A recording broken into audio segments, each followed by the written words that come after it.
So, I am on a mission to get to know as many Dead by Daylight creators as I possibly can, and in that effort, I have started this series called Conversations by Daylight, which we finally settled on a name.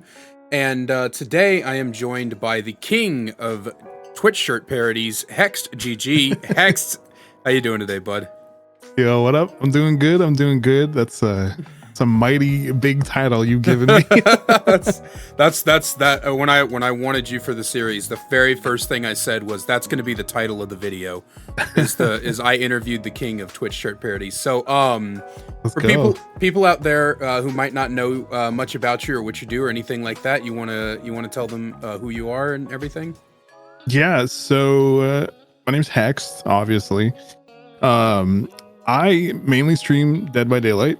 I have been doing DVD content creation, specifically mainly on Twitch for, going on almost 4 years now. It's wild to think. But yeah, my content basically tends to focus a lot on Huntress. She's my one and only killer in Dead by Daylight right now. And a little bit on the casual comp side of things, getting people interested in competitive DBD, but without going overboard into full-blown comp. For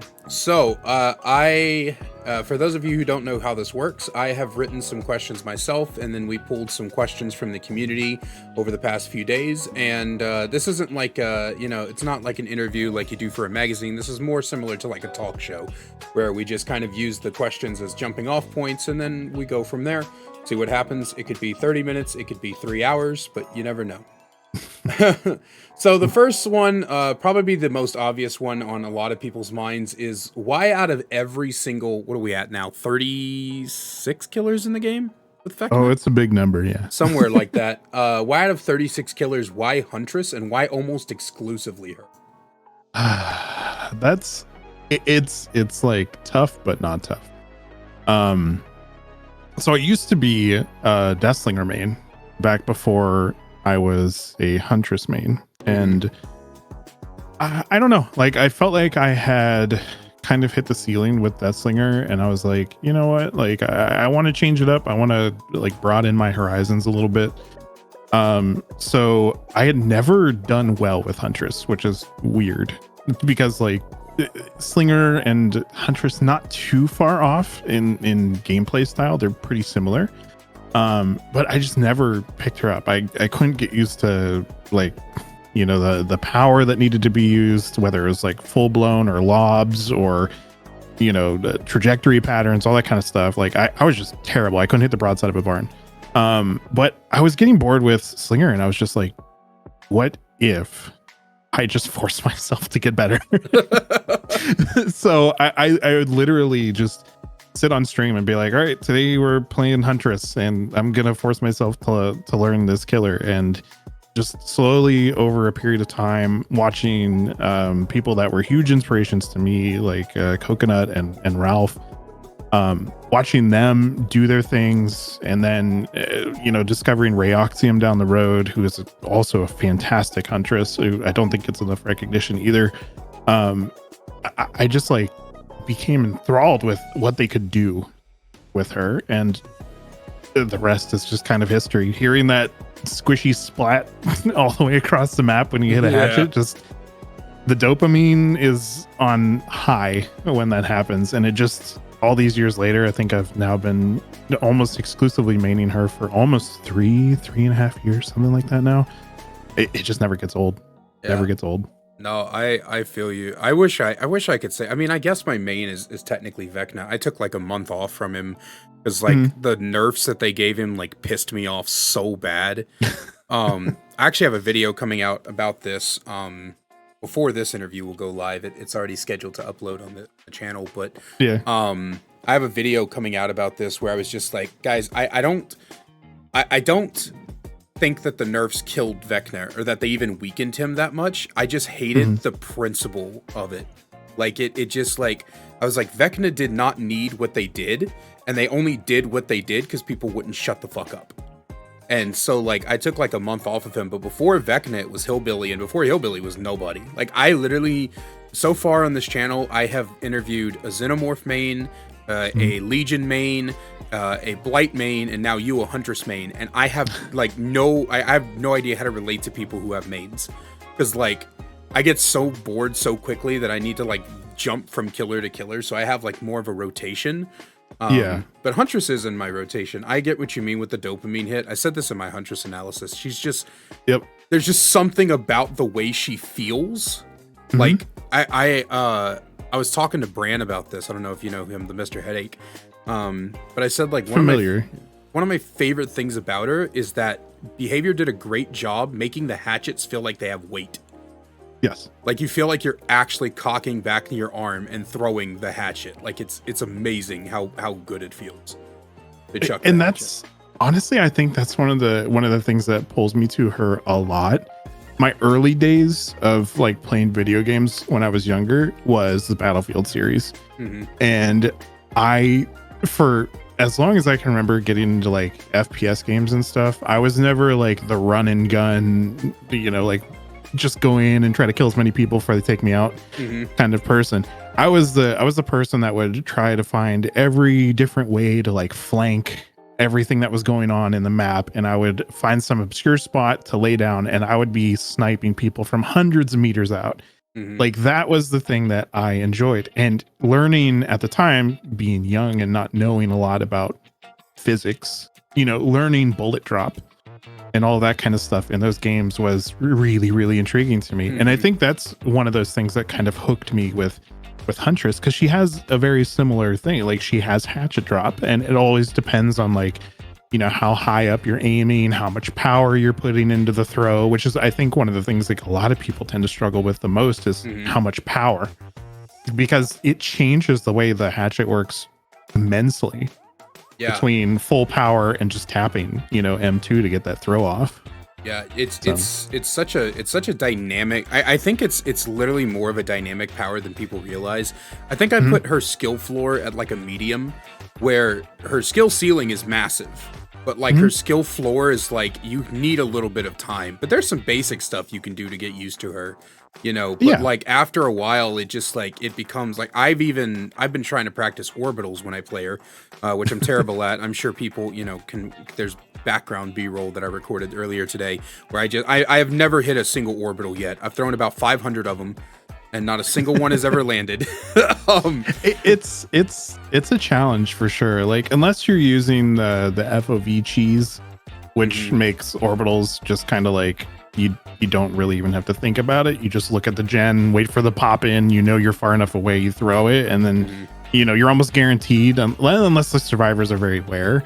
Like then like hitting orbitals can be very challenging and time consuming to get a feel for like what that distance looks like just from playing, Yeah, no, she's got so much mechanical ceiling and over skill ceiling. It's crazy. I love the way the character works. I feel like she's just so fucking intricate.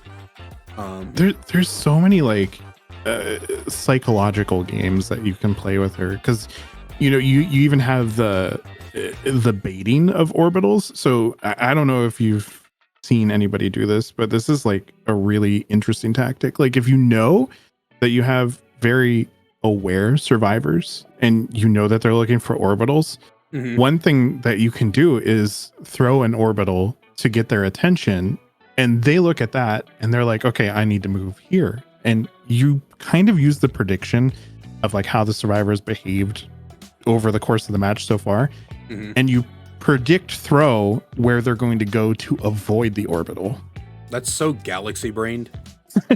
so you basically just throwing off like a giant misdirect, and they're like, oh yeah, whatever, like you're not going to get your TikTok clip for me, and then all of a sudden they just get blasted from another direction because you've just completely misdirected them and they have no idea what hit them. And that is, I think, one of those things that brings her skill ceiling up to like a ridiculous limit, because there's so many things that you can do.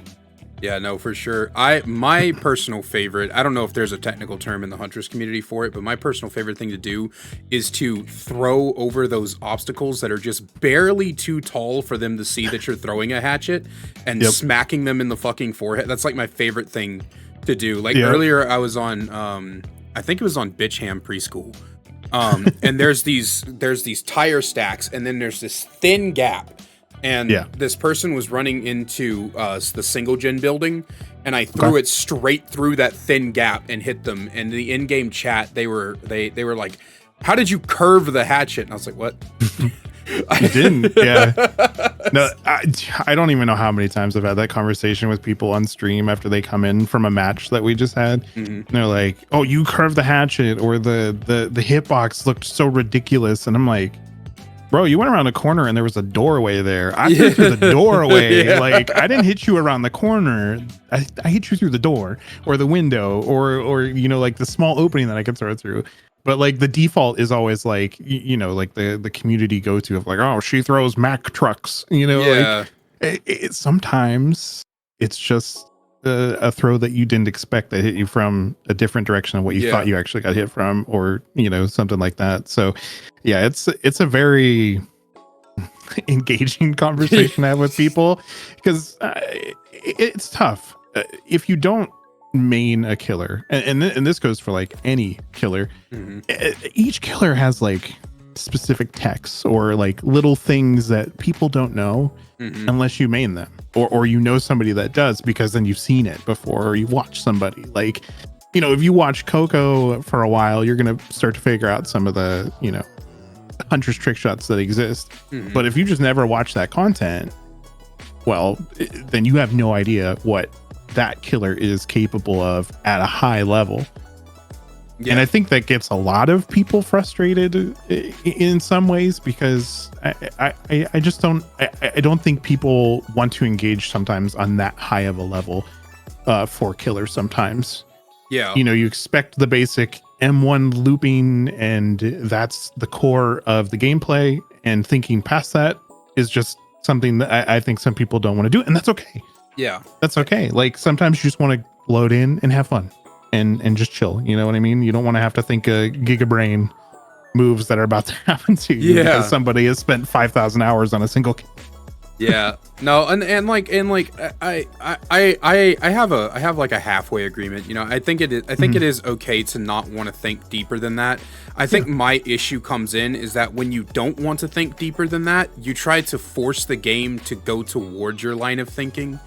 Like, that was my whole problem again with Vecna, is that he plays so vastly differently to basically any other killer in the game. Right? He's very interesting.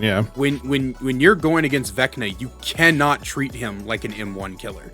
Even though he basically is, you can't treat him like one. And so people started treating him like one, and then they got mad when it didn't work, and then they started calling for nerfs to his mage hand. And it was just like, guys, just learn how to play the mage hand. You bait it, you stun him, you greed the pallet, you do things differently, but everybody wants to play freaking pre-drop parry to platypus, and then got mad when it didn't work. And so I'm in that camp where if you don't want to learn how to get better at the game, or you don't want to think deeper than, you know, boot in, hold W, I do Jin, monkey brain, that's fine. I just think that if you do want to play that way, you need to make sure that understand. It's kind of like loading in with a meme build. You understand when you go in with the meme build, you're probably going to get your ass kicked. You just need to accept that. You know? Yeah, it's a conversation that I constantly have in stream, and I call it the duality of Dead by Daylight. You have people that want to load in with, you know, like a meme build per se, like you were saying, and then you have somebody that's on their, you know, 400 kill streak who's just going through and mopping people. Like, you know, and you have that one person that loaded in was like, I'm gonna have fun and goof around, and you had the other person that loaded in that's like, I'm going to destroy these people. And you know, you can't, like, you can be upset with how the match goes, but I don't think at the end of the day, in a public matchmaking situation where we know MMR is not perfect, that you can really be mad about it. In either way. Like, if you finally run into the team that is just goofing around, they're a 4-man, they're on comms, they're really well coordinated, play together all the time, and they beat you in your kill streak, you can't really be mad about that, because hey, it's just MMR. They came in with the same mentality as you, and maybe the 300 other people beforehand didn't. Yeah, it's just the way it is. Like, there's just that duality where, like, sometimes you're going to run into somebody insanely skilled. Sometimes you're going to run into somebody with a goofy build, a sweaty build. That's just the way it is. It's Dead by Daylight. You take it with a grain of salt and you move on, have fun. Like, Yep. I don't know. That's just the way I look at DBD. Like, I don't try to get hung up on, you know, what builds people bring or how they play. Yeah. Is it unfun? Sometimes, yeah, absolutely. But is it worth my time to lecture somebody about how unfun I thought their build was? No, because it's not going to change their mind. They're having fun. Yeah. I'm a big proponent of bitch all you want inside the match, but as soon as that end screen hits, it's just whatever, man. Yeah, it's literally I'll bitch up a storm. Like if gens are like flying at 1 billion miles per hour and I'm like getting like fucking bullied and shit, I'm like, God damn, I hate all of you so much. You're fucking cringe. And then as soon as the end screen comes up, I'm like, all right, GG's. And I just fucking leave. Yeah. Like I don't see the point in lambasting someone for how they chose to play the game. Is it annoying? Sure. Sometimes it's downright infuriating, but like after the match is over, who cares, man?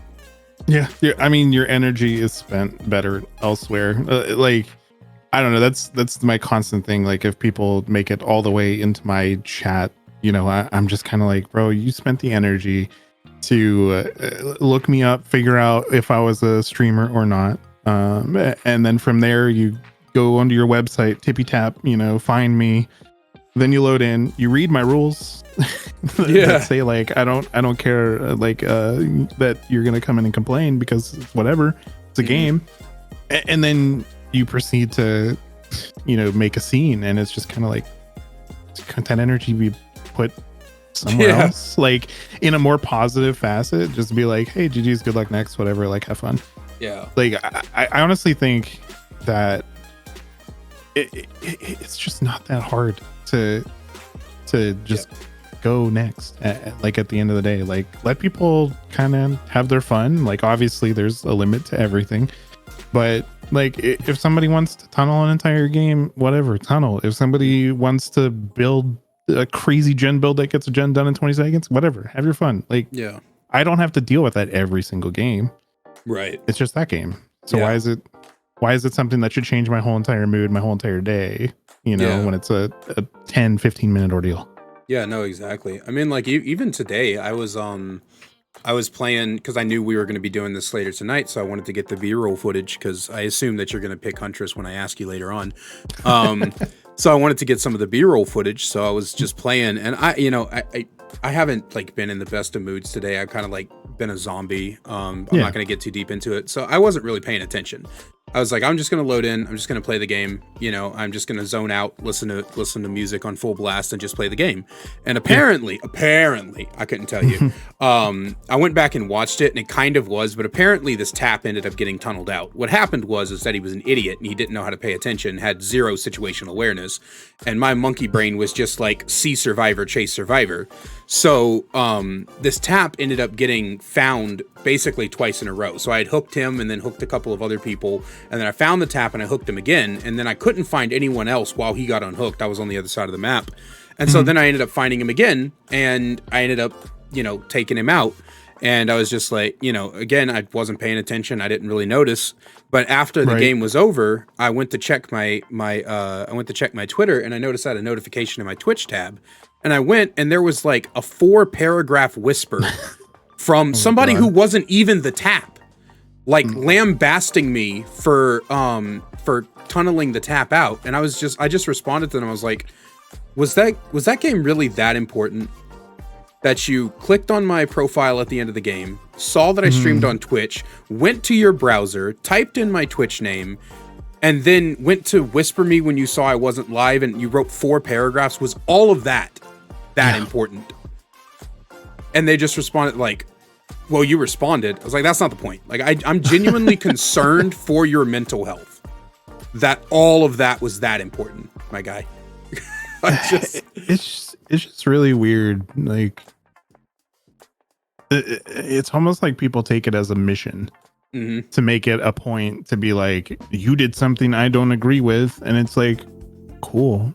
Anyways, I'm playing the next game, so you can like at the end of the day, it doesn't matter to me how you perceive how I play the game. Like, if I accidentally tunnel somebody, Who cares? If I purposely tunnel somebody, who cares? Like, it's a moment, and I think this is like one thing that kind of gets missed sometimes. Sometimes tunneling is the right thing to do. Mhm. Is it the fun thing to do for that person? No. But if I'm behind and I need to create pressure and I know you're on death hook now and your teammate unhooked you and ran away, am I going to go after you? Probably. Yeah. But does that change the like who I am as a person? Mhm. No, it doesn't. But some people will make you feel like, you know, you just committed a crime in real life. Yeah. And it's just not that real. Exactly. It's really not that real. Exactly. Moving on to some balanced discussions. If you were given full control of Huntress to make changes, what kind of changes would you like immediately make right off the bat? Like say like top 3. Honestly, I'm kind of in the park of like, I think she's in a really, really good spot. One thing that I would love to see, and I don't know why this isn't a thing, and if anybody behaviors listening, this is a call out. It's why do we not have a scoring event for 24 plus meter downs on Huntress? That's what I really, really want to know. No. So if you get a cross map, you get nothing extra for score or anything. You do not get a reward in any way, shape, or form for hitting a shot over 24 meters, which is usually considered a skillful shot at some point. Mm-hmm. It's also tied to an achievement. Right. And that is the strange thing. It's tied to an achievement, which means it's a trackable feat that you were doing. So you're hitting a 24 plus meter down. The game knows it. So why isn't it a scoring event to, kind of give people that are maybe a little bit more skilled or go for those snipes a little bit of an extra boost in their points? Like, it's not a huge deal, but it's often something that I've wondered, because like it is often like a metric of some sort that people kind of like look at when they're like, oh, are you a Huntress main? Yeah, okay, like how many hatchets have you thrown and how many 24 plus meter downs have you gotten? That's usually kind of like the conversation that tends to happen. Yeah. So like the fact that there isn't one is kind of surprising. And honestly, I'm even more surprised that there's not an add-on that leans into that in some way, shape, or form either.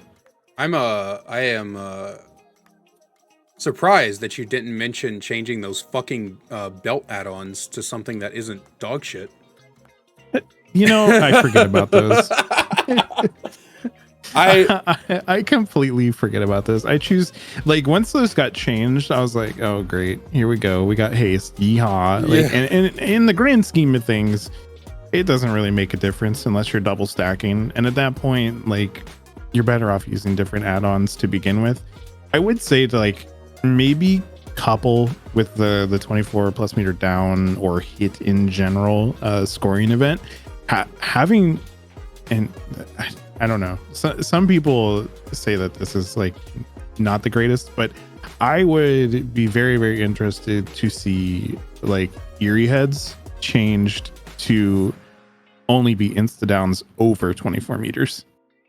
So kind of pull it into something similar to like Deathslinger's coin. Yeah. Because I think that would be fun, because then it also rewards people that are going for those skilled shots. I wonder if you do that, if you could increase the number of Eerie heads you get then. I don't know. That's where like the discussion gets maybe a little murky, because I mean it is strong, and if you're dealing with people that can hit those, they're going to hit them. Yeah. And you're going to be talking like a good amount of insta downs. But I genuinely don't know. Like, is that something where you remain at 7 hatchets and then just if you hit it, great, good job. Or if it does change the amount, maybe that would take it back down to 5 or something like that. Like, I don't know. I've never really thought that far, especially with the recent changes, as to how that would work. I would say if you did Eerie head to do over 24 meters, I was actually thinking this. Somebody in chat mentioned it, but I was actually thinking something like you could do three hatchets with Eerie Head, and if it's a hit below 24 meters, it's a deep wound. But if it's over 24 meters, it's an insta down. That'd be interesting, give and take. Yeah, like you're always doing something extra, but you're rewarded for your higher skill. Yeah. Would be something really, really cool for sure. Yeah, it'd be great until you ran into a rock loop. And then not so great. Yeah, no, for real. Because right now with the Eerie Head, you could just back rev people. I do it all the fucking time. I'm dog shit, bro. So I just walk up on them. I have a haste build with Eerie Head. That I'll put on with the charge time add-on. I think Flower Babushka is what it's called. And then I have like batteries included, machine learning, like stuff like that. And then I just walk up on them at fucking like 5 meters a second and just get in their back and throw the Eerie Head. Okay, so you're actually running Mack Truck Huntress. Like, just look out, I'm coming through. Yeah, exactly. Yeah, that's. I mean, I know a lot of people tend to put Eerie Head like, you know, as like an S tier add-on for her because of obviously how strong it is. But I tend to look at it in a different way. Like, obviously, it's a very strong add-on, especially in the right hands. But I don't know. At the end of the day, I look at it, I think, in maybe a slightly different way. That it's an add-on that builds bad habit. Yeah. And for that reason alone is why I can never consider putting it in S tier. And I know some people are probably going crazy hearing that right now.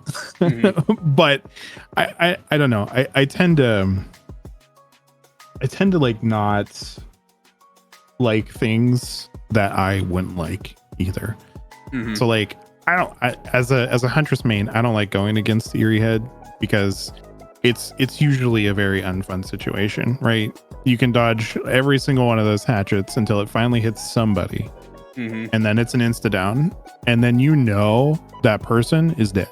Like the Huntress is gonna stay, what is it, like the 16 meters away to avoid the anti-camp with a hatchet held up, ready to go, running babushka. Like, so you're just kind of, okay, well, this is fun. Next gen. Okay, now that person's dead. Now she's on the loose again.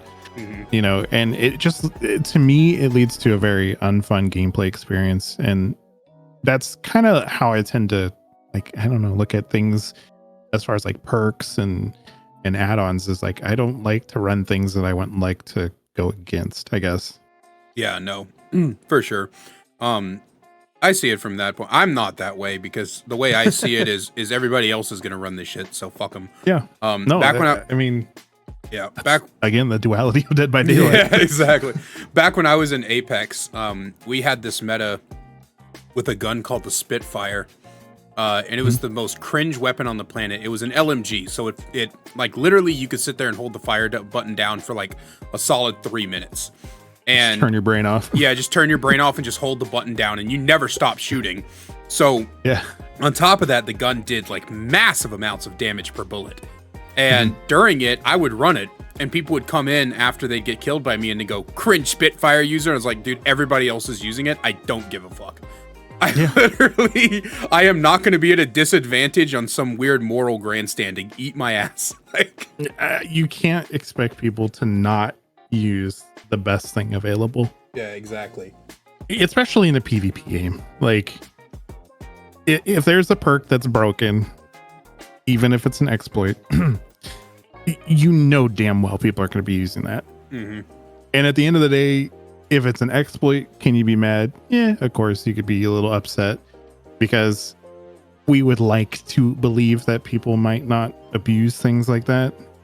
And like, I use that term lightly, but it just seems like every time we get an exploit on Twitter, suddenly everybody's loading in and using it. And it's like, expected. It's the same thing if somebody makes like a video, a build. Oddstarva pops off with another crazy build that people just flock to and love, or spooky loops. Like Yeah. I can't count how many times I've seen a build from one of them pop up, and then sure enough, like my next 15 matches, everybody's like running it. I'm like, okay, all right, yeah. This is who made the video? Like, if it's good and it's fun, people are gonna use it. Yeah, every time I see something that like I never see, I'll just be like, all right, what creator made a fucking video? Because there's no way. Yep. How many hours do you think it takes to fully master Huntress? More than I have. So I want to say I probably have like 3,500 hours into playing her. And I'm still learning stuff like every day. Every day there's a new trick shot I find out about. There's a new like part of the map I find out I can throw through. A new window, you name it. Like I'm constantly finding like new things to do. Like I've been working on a new trick shot on Eerie of Crows that I kind of one night just kind of came up with, and I've been going for it in pub matches. I can't hit it. It is a very almost pixel perfect throw, and I'm sure there's more of those that exist that maybe people at 10,000 hours in Huntress, Ralph, Coco, they might not even have found some of these throws that are possible. So I don't really know if there's a true mastering of Huntress, because there's always improvement. I think you can master something when the skill ceiling isn't constantly changing, in my opinion.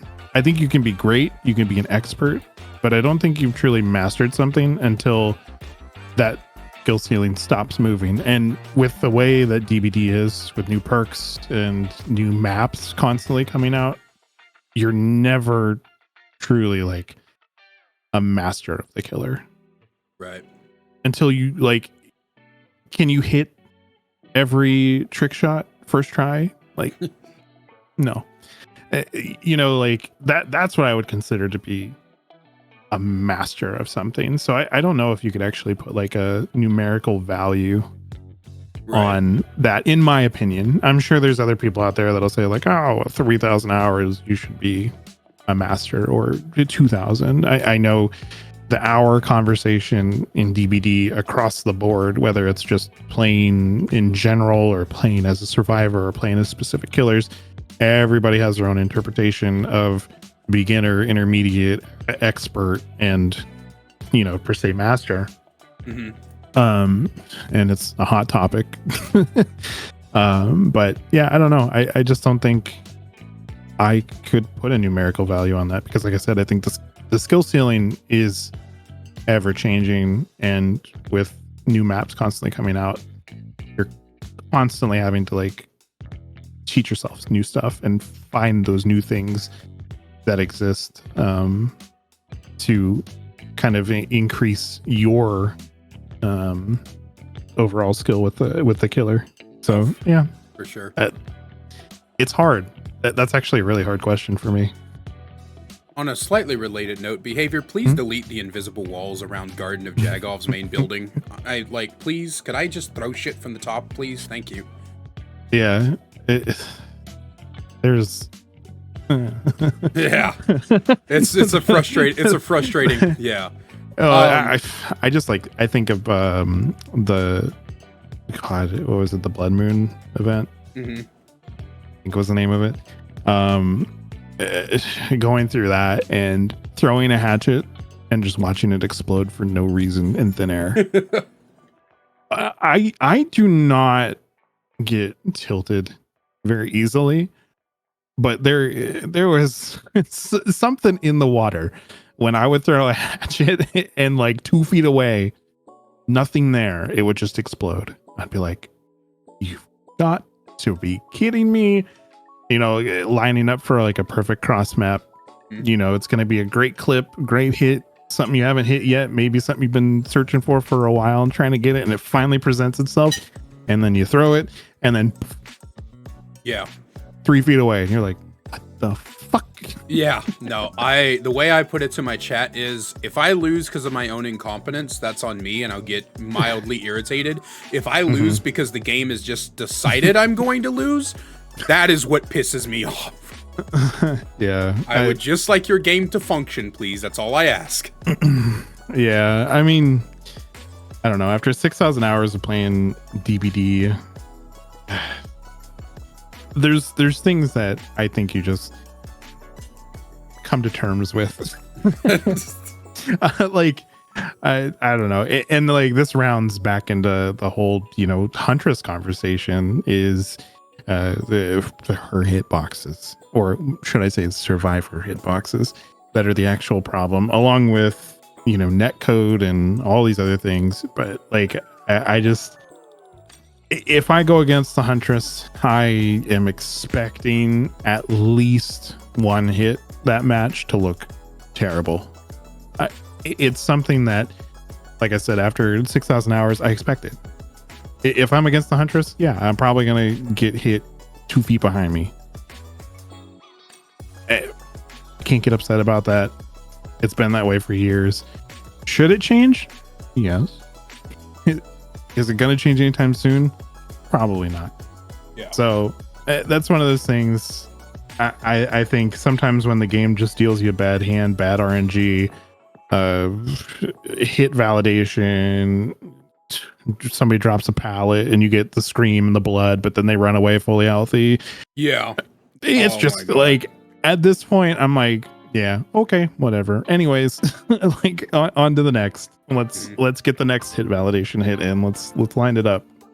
It's just, I don't know. At some point, I've just gotten to that era of like, yeah, okay, that's just DBD being DBD. Yep.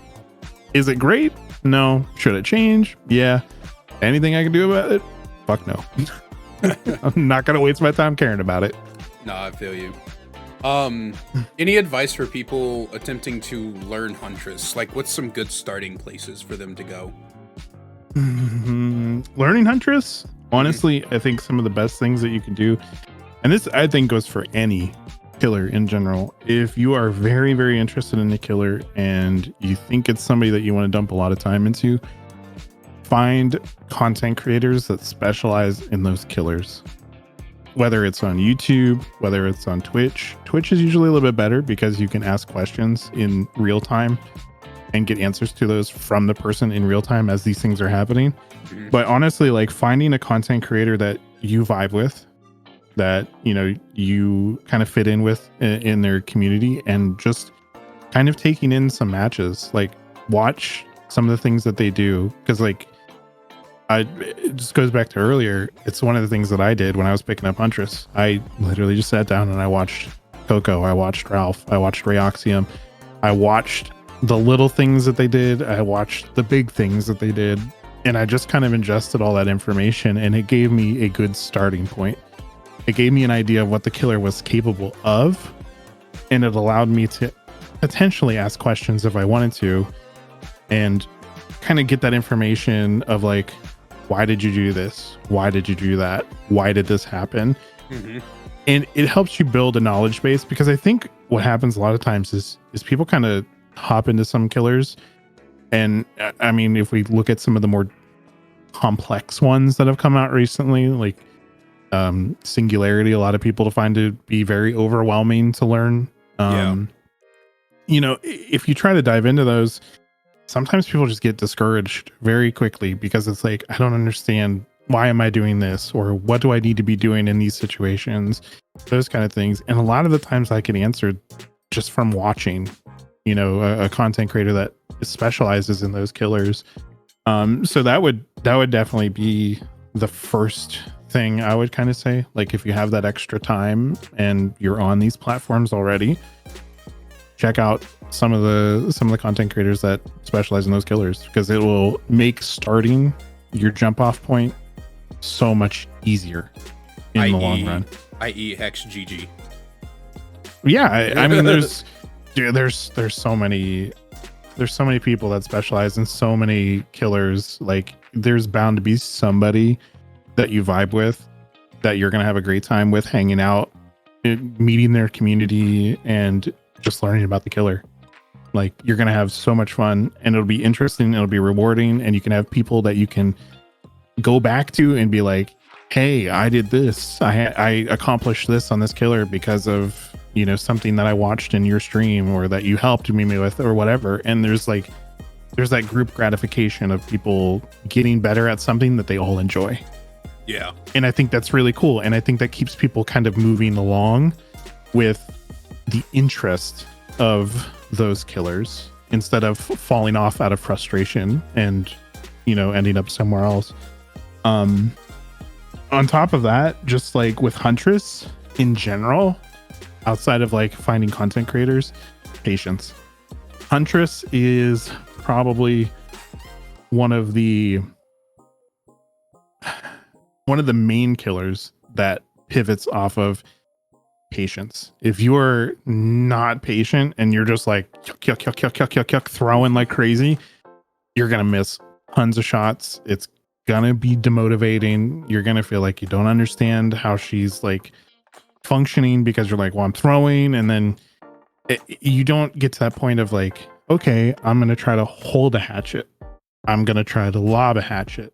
You're just sitting there tapping M2 and firing like a machine gun and not hitting anything. So, like, as far as getting into Huntress, patience. I've always said the difference between a good Huntress and a great Huntress is patience. Yeah. No, because I fully a agree. great Huntress will wait. Like, they'll see you across the map. They'll see you finish a gen, maybe on Bitter Murmur, barbecue, whatever. They'll see you, and they'll see you trotting. They'll see your aura go away. They'll know that there's like 4 junk loops, some fucking stick of bamboo that's gonna screw them over, you know, like all these other things. They know that all these things exist, and they will wait until the 10th hour to snipe you in the tiniest little pocket that they know that they can throw through.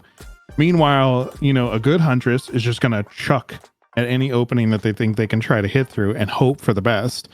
But that great Huntress is gonna know, I'm hitting you, story's over. Yeah. Like, that's it. And it's because they wait until they know exactly where they can hit you. So patience is definitely one of the biggest things. And then experiment, have fun. Like, don't be afraid to miss. I think that's the other big thing that people get caught up on, because they think, well, if I miss, then I'm running out of hatchets, and then I have to reload, and then I'm breaking chase, and like all these other things. There's no shame in missing your hatchet. And I know a lot of people, you know, look at it a little bit differently, because like, oh, you're bad if you're missing. No, you're learning if you're missing. Right. Like, it's something where constantly, everybody, you're going through it. You're learning a new shot. You're learning how to counter a specific survivor and their behavior. You're learning, and you're creating like a Rolodex in your head the whole time that you're doing this.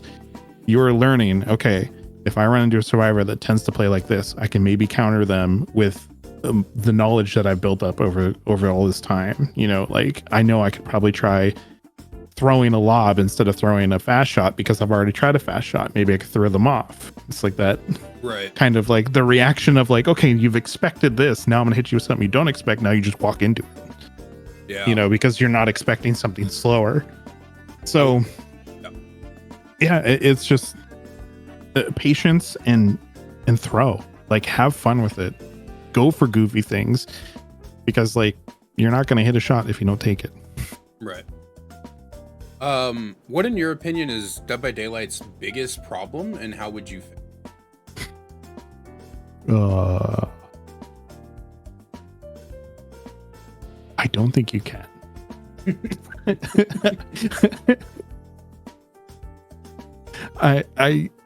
Because I genuinely don't think that it's something that can be fixed, really, because I don't tend to think that a lot of the problems exist solely with DVD. I think a lot of it is community reaction. I think is sometimes the biggest problem with DBD. Yeah, whether it's like a positive interaction or a negative interaction or a perk that's been nerfed or whatever, I think honestly it just boils down to the human reaction of the community and how sometimes things are handled when it comes to, hey, I don't like how this happened. I don't like that my favorite perk got nerfed. I don't like that my favorite killer got nerfed. I don't like that the killer I hate the most got buffed. Like, I don't know. I don't think there's something we can fix there, but I think we can make an effort to try to be a little bit nicer to each other over things that we don't agree on. Is there a permanent fix? Obviously not, because we're talking about the human complex at that point. And everybody's different. Nobody's going to see eye to eye every single time. But I think we can lessen the blow. Yeah. And take that time to remember, like, we're all enjoying the same game. We all love the game for what it is in our own certain ways. And we're all just trying to exist in a community together. So be nice to each other. It's not that hard. I feel you. Next one, before we get into talking about the opening of this, which was the Twitch shirts, I have a few questions around the parody that you did. Okay. What got you into content creation? And what made you stay as well? Because it's hard out here. It's hard for a motherfucker. Yeah. So honestly, I think my drive for content creation in general, like, started with music. I've always been, since I was like a teenager, somebody that enjoyed music heavily. It was something that drove a lot of points in my life. Something I connected with a lot. And I was like, it'd be so cool if I could ever learn how to do stuff like that. So then I started getting into like learning how to play guitar. And then over time, from learning how to play guitar, I got into like learning how to do vocals and like different types of vocals and all that, like that whole area of expertise that can exist, from singing to screaming and all that kind of stuff. Yeah. But then COVID hit, and I was like, I don't really have a way to create anymore that I felt I was doing purposeful creation, I guess.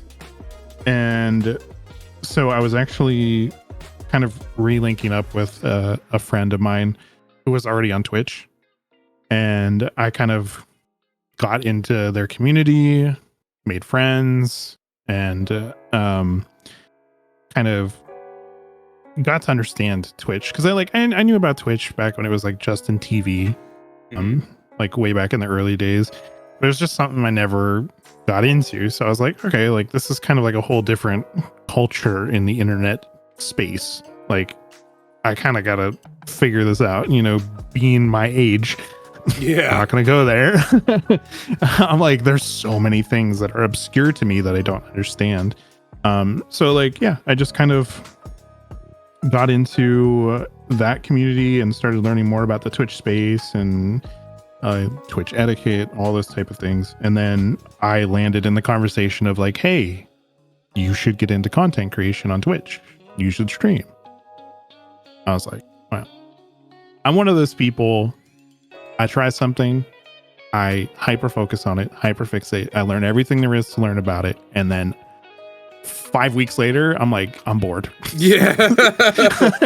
Like that's just the way my ADHD is. Mm-hmm. I will learn everything there is to learn about something, and then I will just throw it away 5 weeks later because I'm like, I'm done. Yeah. This is great. This is good. Now I have all that knowledge. I don't need it anymore. I'm done. Yeah. So I was like very scared that that's what this was going to become. And obviously it's not always the cheapest endeavor to get into streaming. It's not always the easiest endeavor either. Yeah, for sure. So I just I picked it up, started with variety. I was just doing like variety horror games and stuff like that, story games. And I was like, man, this isn't really working for me. Like, it was hard, people coming in and out and like trying to like tell people about the story that they missed and all that kind of stuff. And I was like, I just wanted to like hang out. I just want to vibe with people and have fun. Yeah. And I felt like I really couldn't do that with story games, because I feel like story games almost you almost like need an audience that's already engaged in you to begin with, to have them show up for every episode of a playthrough of a long form game. Right. So I had a few friends from the other community that I was already in that were like, hey, we should learn how to play DBD. And I was like, hey, I've played 200 hours of that game. I'm really good at it. Like, trust me. I know everything there is to know about it. I did not fucking know enough. Trust. But, you know, like, I got them to load in, and we played some games together. We'd Swift. We were absolutely terrible at the game. And it was like one of those things where I was like, I had a lot of fun. Mm-hmm. I enjoyed vibing. People from the matches would come in and talk, and we just like kind of connect over something mutual that we were enjoying. And I was like, you know what? I think this is it.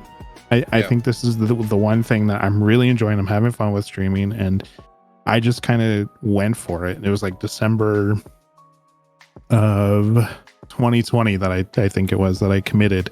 And I was like, I think DBD is going to be my main game. Like, I think I'm just going to hit it and have fun and just do whatever comes to me, play whatever killers I want, and enjoy it, and have it be a learning experience for everybody in my friend group, because they could easily watch me stream it, and they could learn DBD that way. And I was learning DBD that way too. Yeah. So it was kind of like a win-win for everybody. And then just like over the course of time, these past 4 years, I've just, you know, increasingly applied myself more and more to learning more about the game, more about each role, the counterplays that exist, and all that kind of stuff. And now we are where we are now. Yeah. And I don't know, like I find it fun. It's my escape from the day-to-day stuff. And I constantly say, like, when you're in my stream, it's an escape from reality. Like, games and streams should be an escape from all that. Leave it at the door, have fun, enjoy each other's company, and just chill. Like, that's kind of like what I've always been about. And it's my night at the bar, basically, with friends.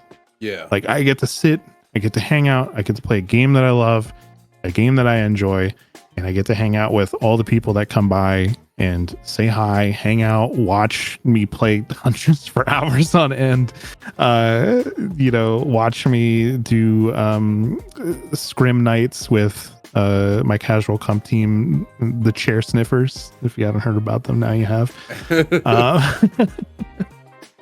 But you know, it's just like one of those things. I just unwind, and that's kind of one of the things that keep me coming back. Is not only am I just having fun every night that I'm hanging out with people in chat and playing DBD, but I'm also like, I don't know, like evolving as a person because of it. Because like, I think when you're exposed to so many different people and so many different walks of life, you're in an area to evolve yourself as well. And you learn things that maybe you didn't have perspectives on earlier. Yeah. And you know, it's an environment where you can either remain static and just continue to be constantly who you are, or you can also use that as a chance to grow and you know, kind of take in different perspectives, different walks of life, things that you maybe wouldn't have been exposed to prior, and evolve yourself as a person overall. And to me, I don't like being complacent. Yeah. I don't like when I stop learning, that's when I don't find things fun anymore. And that's the thing, is like, I'm constantly learning. I'm constantly meeting new people. I'm constantly like hearing different stories from people that I maybe never would have met before. And to me, that kind of like goes back to the music. And I think that's another reason why I enjoy it so much, is like, you put out music, you put out an album, you write the lyrics for it, and it goes out. And then you go play a show and somebody comes up to you and says like, hey, like, your lyrics, your music changed my life, made me look at something differently. Mm-hmm. And that's kind of, I think, the bond that I have between music and streaming in general, is because like, I've had people come up to me afterwards that are like, hey, I never thought about DBD this way. I never would have handled it the same. I used to be angry all the time, every game, and, you know, would lash out at people, but seeing your perspective helped me with that. Yeah. And I think that's the rewarding thing for me, is either something like that, or people picking up Huntress and improving on her and getting as excited as I am about her. Like, stuff like that is rewarding, and I think what constantly keeps me coming back. And I'm sure someday, whenever it comes, like DVD will be gone, I'm sure there's going to be another game that kind of fills that void. It might take a while to find it, but I'm sure there'll be something similar at some point down the road that will fill the void eventually. Oh no, for sure. 'Cause my background is similar. Instead of music, it was comedy. Mm-hmm. I tell the story all the time, but when I was 9 years old, I watched Ron White during the Blue Collar Comedy Tour, and I said, I want to do that. And so I started doing comedy. This is a lot of people think I've only been working on YouTube for like 4 years. It's been so much longer than that. It's like 14 years, like 5 different channels until my current one, Kaiser DeBard. I've had so many, like, I have a channel out there that none of you will ever know about. That is exclusively made up of skits me and my cousin did that was done off of a pink digital camera. It had 0 editing because I did not know what editing was at the time. And then there's a couple of them where I'm just like, I'm a fucking shitty ass little 16-year-old standing in front of in bad lighting outside of a trailer park, ranting to a camera because I was really big. You and I are the same age, so you might know him. But you remember Foamy the Squirrel? I vaguely remember that. Yeah, I was addicted to Foamy the Squirrel, Ray William Johnson, Zero Punctuation, and Nostalgia Critic as a kid. And so I tried to emulate all 4 of these people constantly in these stupid unedited rant videos. And I started with that, and then I went on. I used to into my like early adult years, between like 18 and 21. I used to watch this. Creator named A Dose of Buckley, and he did like these rant videos, but he did slideshows, so he wouldn't show his face. So I was like, oh, I'll do that because I just discovered Windows Movie Maker, and so I started doing that, and I failed at that as well. And I failed at all of these. Like, going back to watch them nowadays, I failed at them because really and honestly, they were just shit. They were just like really shit. I didn't plan anything. My comedic talents were very, very like minuscule. And so I just kept going and going. And that's what, when I tell people are like, oh God, I wish, like, some people come up to me even now, like, my YouTube channel's not that big, it's like 5,600 subscribers as of filming this.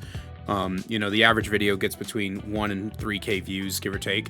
But people come up and they're like, you're lucky. I wish I was as big as you. I was like, I've been doing this for 14 years. Yep. You have no idea how long I've been grinding this shit out. And so it's wild. And, you were talking about rewards, and people ask me, like, why do I do it? I love making people laugh. I think it's the greatest sound in the world. It's, it's one of those things where it's beautiful. I love it. I love the sound of laughter. I love it more than anything else in this world. And knowing that I made somebody's day better, knowing that I made them happy, it's great. My partner talked to me the other day, and they said, I find it weird how some of the saddest DVD creators are the funniest. And I said, I responded with a quote. I think it was Robin Williams that said it. But it was, the greatest comedians in the world are the ones that don't want people to feel the same way they do. Yep. And I've been very open about my mental health in the past. I'm incredibly depressed, like, constantly. Like, it's a chronic depression. And just knowing that I can make other people feel better than I feel is great. It's a reward like no other. If I could live off of the good feeling I get from making people laugh, I would never want money. I would disable everything. I would get rid of subs and partnerships and channel members and that. I would get rid of all of that if I could pay my bills off of the happiness that it makes me feel, knowing that I made other people happy. It's addicting too, because like, laughter is one of those things that don't happen when somebody's guard is up. Yeah. Laughter is one of those things that happen when people have their guard down and are at their most comfortable. And even people that do try to have their guard up, laughter is one of those things that can crack that and make somebody open up again. Yeah. So like, yeah, it's extremely addicting to get people to laugh, and I'm there with you. Yeah. So moving on to the Twitch shirt parody, which, you know, if people don't know, I will leave the video linked in the description. But a while back, almost a year now, huh? Yeah, it's like 7 months. Yeah, it feels November. Like very, very long time. HEXT released this parody of Tenacious D's tribute song about getting Twitch shirts. And so the next few questions before we get to the community section are just all about that. So the most obvious one is, how long did the Twitch shirt parody take from conception to completion? It took a while. I would honestly, I want to say it took about 5 to 6 months. So to preface the tribute thing, earlier that year, I released a short parody of Peaches. And that had kind of taken off, and a lot of people got hooked on that, which was really, really cool to see. But then like, it wasn't too long after that, I was like, man, what if I just like went for the angle of like Weird Al, but in DVD? You know, just kind of do that, because like we have content creators that do their own songs, you know, like Aughts and Hens and all them. They've been in some like DVD songs that have been made. But like, I don't know, I don't think, at least nothing that I'm familiar with, where we've had somebody just go like full blown DVD parody music. Yeah. So I was like, maybe this is my niche, you know, having a background in music and loving music as much as I do, also loving DVD, like maybe we can bridge that. So like, I sat down and I was like, okay, Twitch shirts was well received, or like Twitch shirts, which was a Peaches parody, it was well received. And I was like, okay, like I'm gonna sit down for a little bit, I'm gonna find a song that I really like, and just kind of figure out a vibe. And it kind of all came together, because I didn't want to pick a song that was going to be like, oh, here's a song. I wanted it to be a song that you could build off of and be like, okay, here's a song that's also telling a story that you can tell a story with the video. And I wanted that to like come full circle. So yeah, from beginning to end, figuring out the song, writing the lyrics, rewriting the lyrics a bunch of times, and then coming up with the video idea, nailing out the video idea, and then release. I would say it was about 5 to 6 months total. Ballpark. And it paid off. You ended up getting your Twitch shirts in the recent wave of them getting them. Yes. What was like the first thought that went through your mind that all of that paid off for you when you got them? You know, it's something that I still don't really, I don't know the right. Yeah, I guess it's something that still hasn't like settled in my brain, right? Honestly, because like the way everything happened was just kind of like whew, out there. I didn't expect it to happen, with the way everything was like kind of going down, with that whole Twitch shirt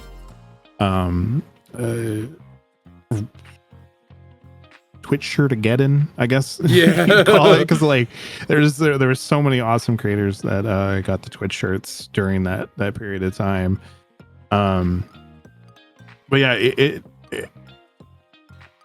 I think there's still moments where it doesn't feel real. I log into DVD, I see it, and I'm like, there's no way. Like, because I used to sit and just stare at the Twitch shirt sometimes, in the store, because you can go in and set a filter for shirts that are unavailable, and I would equip it on my Survivor. I'm like, God, that'd be so cool. Yeah, like it's just like one of those goals. I know there's a lot of people that say like Twitch shirts don't matter, they're just pixels, blah blah blah blah blah, but it's just kind of like the idea, like you've been recognized by a game that you've poured a ton of time and love into, and they're like, hey, thumbs up, we enjoy what you're doing and we support what you're doing. And having that, just, I don't know, it's something I can't grasp, because I'm always that one. I'm that type of person where I'm like, it's never me. I'm never the person that wins things. I'm never the person that gets picked for stuff. You know, like childhood trauma. Oh my god, I feel that so fucking hard. So being the last person for everything, or the person that has to constantly, you know, like sit out because there wasn't enough people or whatever. Like I've always been that type of person. So it's like, you know, even Twitch partner, I was like, that's never going to be me. Yeah. Here we are. Twitch shirts, that's never going to be me. Here we are. So I don't know. It's a very surreal feeling, but it's really, really cool that so many people latched on to that and supported it. And I don't know. It's just surreal and amazing to me. And I don't have like really words to I'm not a good wordsmith sometimes. Yeah. No, I feel that so bad. Like people like get on me because like I talk shit about my own content and stuff, and I'm like, I have no idea why you guys are here. Like I really don't. I have no idea why people follow me. I have no idea why people like me. I have no idea why every time I stream 25 plus people show up to watch me be bad at Dead by Daylight. Like I have no unearthly idea why people do. And it's just, it goes back to what you were saying. Like I was never the person that got recognized for shit. Like I was the kid that was bullied. I was always in last place. I always felt like outcasted in every friend group I was in. I mean, even nowadays, I always feel like a stranger within my own community. You know what I mean? Like I always feel like the person that's kind of like, not my community as in like my followers, but like the other DBD creators, you know? Like I'm not unrecognizable by any means. I have Hins, I have Scott Jund, I have Lilith Omen. Like I have some of the biggest creators in the space as my mutuals, but I still always kind of feel like it can't be real. Like there's no shot. Like you guys like me? Like who likes me? I don't even like me. What do you fucking mean? You know what I mean? And so it's just like, I get it, man. Cause it's like, sometimes I sit back, like I think this month's YouTube paycheck is like $400 or something, which it doesn't seem like a lot cause it's not, but it's also like, there's no shot, right? Like I'm supposed to still be that tiny creator that nobody knows about, that like maybe like, you know, 10 people follow the thing of, you know what I mean? I'm supposed to still be the one viewer Twitch streamer whose only viewer is my mod, and every so often somebody else might come in. Like it's just how do you I still don't know how to handle success. I don't know. I don't understand. How do you handle success, man? What the fuck? Yeah, it's kind of one of those things you sit there and you're like, why me? And it's almost like in a self-deprecating way. You're like, why am I the person that's getting this? This doesn't happen to me. Yeah. And it comes into like somebody in chat just said, it's just imposter syndrome, and it hits so fucking hard. Yeah. And I mean, it's one of those things, like you were talking about mental health earlier. It is, I think, one of those things that's not talked about enough in the creator space, because like it's just weird. Social media has that way of being like, hey, everything in my life is great. I got all these followers. Nothing bad's going on. You know, my life is perfect. But at the end of the day, like some of your favorite creators are going through that struggle of like, why am I the person that got chosen for this? Why am I successful? Why do people show up to my streams? You know, like, yeah, it's a constant battle, and you just kind of feel like, when's the joke? Yeah, exactly. You know, like when's it all gonna hit? Like when am I gonna, you know, be the brunt of the joke? Because it's just too good to be true. Exactly. Like I don't know why people come hang out and watch me throw hatchets for hours, but I'm, you know, super fucking thankful that people do. Like it's something I never take for granted, because like time is your most valuable thing at the end of the day, and it's something you never get back. And the fact that anybody wants to spend their time hanging out with me in the background, or in the foreground, or whatever it might be, is fucking mind-blowing. And it's something I never ever want to take for granted. Oh yeah, and I mean it happens all the time. Like people will come in and be like, "Hey, sorry, I'm late to stream," and I was like, "You can't be late to stream. Right? You can't only be. the streamer can be. Only I can. Like you have no obligation to be here. The fact you spend even like minimum amount of time, this fact that you spend even a minimum amount of time, like spending time with me is wild. You know what I mean? Like it's one of those things that I can't understand. I can't understand why anybody would do that. I mean, and it goes to real life too. Like I said, I have a partner, you know, I have a romantic partner, and I'm just like, I ask them all the time. I'm like, why me? Like, cause they are, I don't know if you've ever seen them. I've retweeted a couple of their selfies and stuff, but like they are gorgeous. They are just like amazing from like, I can't describe like how absolutely attractive they are, and they're sweet and they're caring, and you know they're the kind of person that like I wish I could be. And I'm like, I look at myself in the mirror and I'm like, why? Like, what do you see? You know, sometimes they'll like compliment me, and they'll, you know, not getting into like the whole personal stuff, but there are certain aspects of a relationship and they like find that attractive, and I'm like, why? Like the woman I was married to didn't find me as attractive as you do. Like, what do you mean? You know, it's just crazy, man. I don't, you know, I'm sure a lot of people feel like, you know, good things happen, like good things happen, and they're like, you know, that shouldn't happen for me. It's hard to deal with. But at the same, you know, I don't know how else to put to people that when you get to where I'm at in content creation, when you get to where either of us are at, sometimes we don't know either. You know, I had a hater one time say, "I think you're unfunny and ugly. Why do people watch you?" And I was like, "Your guess is as good as mine, dude." I mean, honestly, you know, like my trajectory wasn't exactly like the norm, I guess. Because like I was just some Deathslinger Andy hanging out, doing my thing, and one day ran into somebody that was unsavory. Video got made about them, and I was included in it as the person that had to deal with the brunt of their stuff. And people were like, the juxtaposition between the person that was angry and throwing insults and just being a terrible person in endgame versus the person who's literally just throwing hatchets and being like, "Oh, hope you have a wonderful night. Like, I'm chilling." Like, you know, like, people gravitated towards that. And I mean, I'm incredibly lucky because it was a kind of a case of right place, right time, even though, you know, you never want something bad to be the right place, right time. But it just so happened to be that, was it Spook and Jukes had gone against that same person that evening and had a poor experience with them too. And I got the worst of it.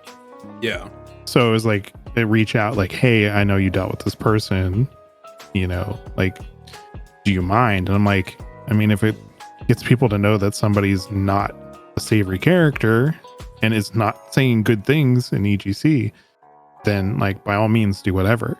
I never thought anything was going to come of it. Because like I was still very new to the DVD space and the content creators within it, so I'm like, like sure, like whatever. If it brings awareness, then yeah, absolutely. And then like next thing I knew, the following day, me expecting nothing from it, you know, like up 1,000 followers on Twitch, and I'm like, what the fuck? You know, like, what's happening? And then like the next stream, like more and more people just started to like kind of trickle in, and it was just like overwhelming in a good way.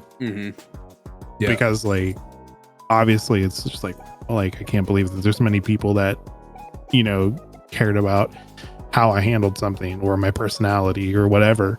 But then just like genuinely getting to know those people and have them stick around as like full-time community members was wild. And then from there it's just been like growth, and I'm like forever thankful for everything that's happened, good, bad, whatever, across this journey, because like I said earlier, like everything is kind of like a learning process as you go. Like the people in your chat, people in your community.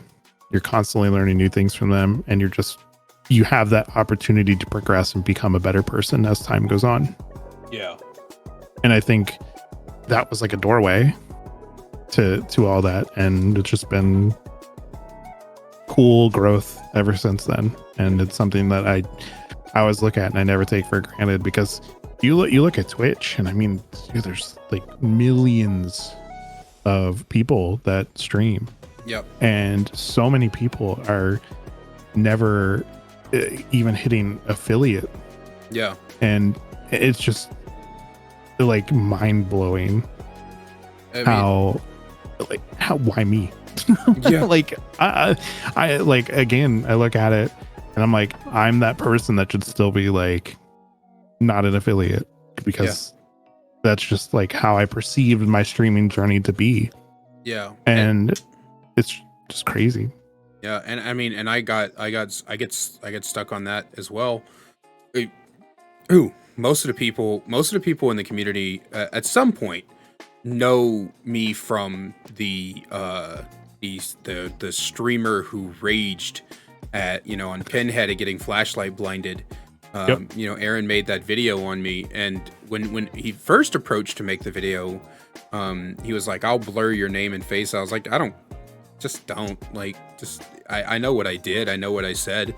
I would rather people like take things as a learning experience than try to hide my face and everything. I don't give a shit."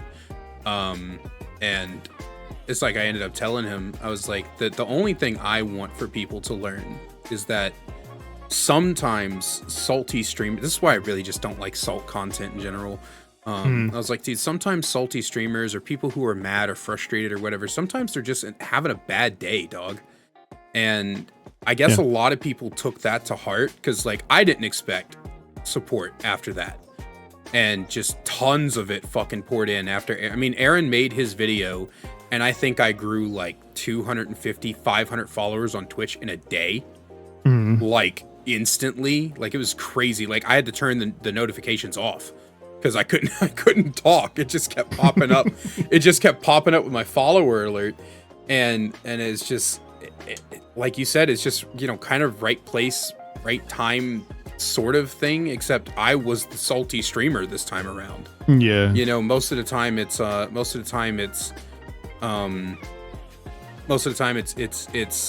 they go and support the person who's the victim of the salty streamer.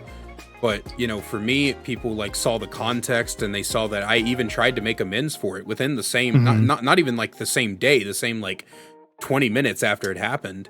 And I guess people just connected with that.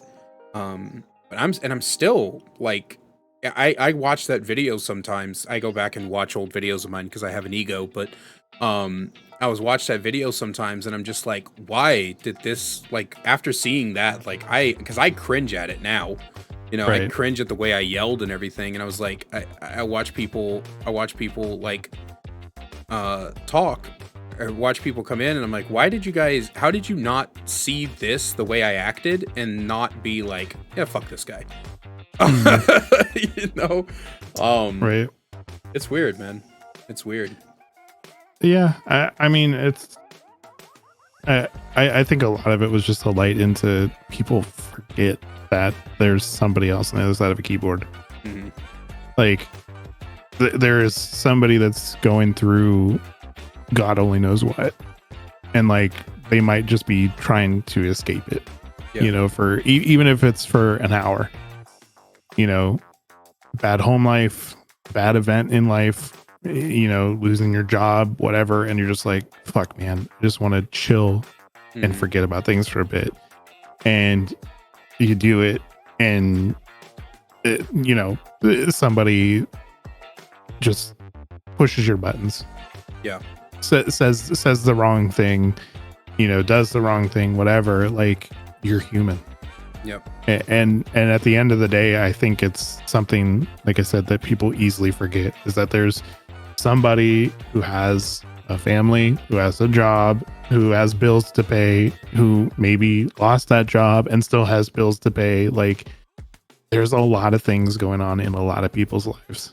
And it goes back to my earlier thing of like, we just need to be nicer to each other. And it's not always like, oh, I got to do this for content. I need to rage bait this person for content. I need to get this person to flip their lid for content. Like, no, like, just like stop using people's emotions for your content. And like treat people decently. I don't know, dude. Social media is so weird. For sure.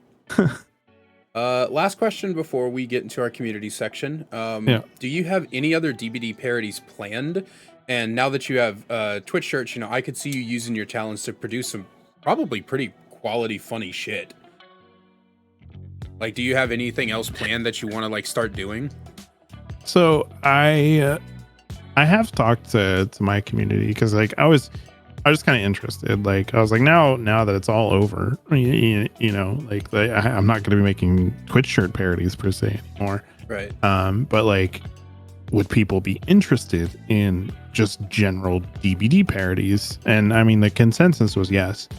So it is something that's like constantly on my mind, but obviously with everything that I am juggling between just like life stuff and a 9-to-5 and family and just trying to have a social life and all that kind of stuff, be a good husband, all those things. It's not something that I have the desire to break my back over.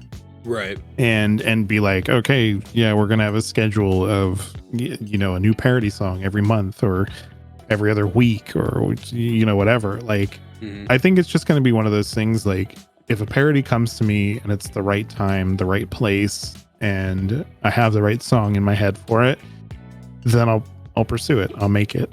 Right.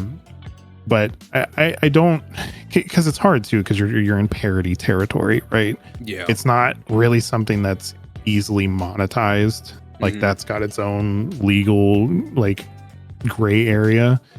So like, for example, like if I was a YouTube partner, I can't monetize the Twitch shirts tribute parody because it has a copyright flag on it. So I don't know, like it is something that I think I will put out maybe a banger here and there. But yeah, I don't think I'm gonna like break my back per se to put out one parody every month, because I want them to mean something. I don't want them to feel thrown together. I don't want them to feel like they're just made because. I want them to be the right song, the right lyrics, the right vibe, and have it just fit, and people find it funny or they don't. Like, for example, when I was writing tribute, I never in my life thought that everybody would gravitate to the line "Be you juicers," but it is one of the things that people found the funniest in the whole entire song, and it was never like my intention to have that be like the funny part that hooked everybody. But it's like, I could go into some streams after that song came out and people would just be like, "Oh, be you juicers." I'm like, what? This is the hook. This is what got everybody. Okay.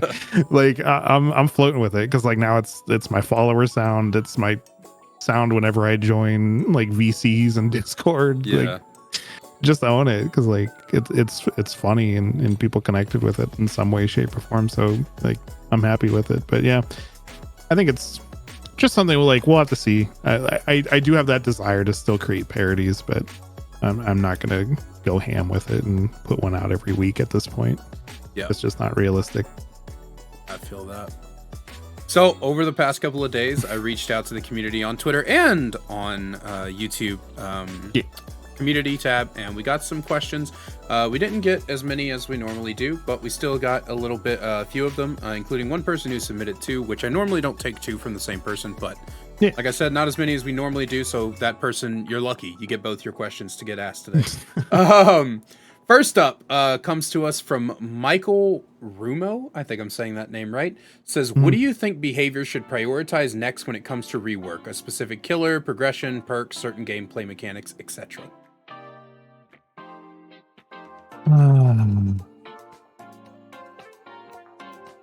That's tough.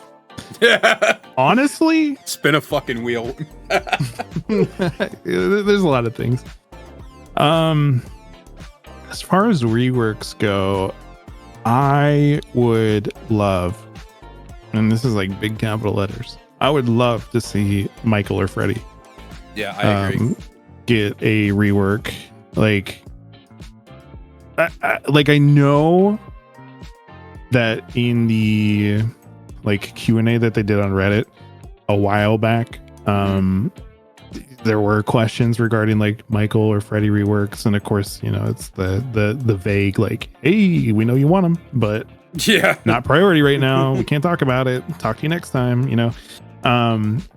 So like it's one of those things I think would be really, really neat, because like Michael has his own issues.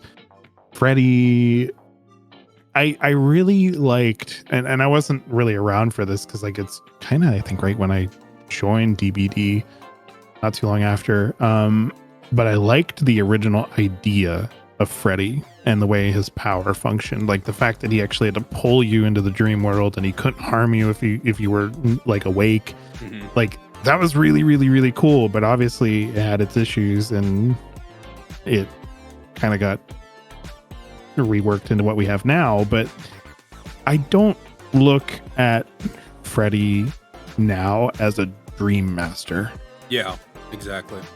I look at it as like a pallet plopper and a blood pool maker. Like I don't know. Like I think the closest that you can get is obviously running like the pallet add-on, but it's not necessarily the best choice for him. Yeah. When it comes to like if you're trying to be the best Freddy you can be. Yeah.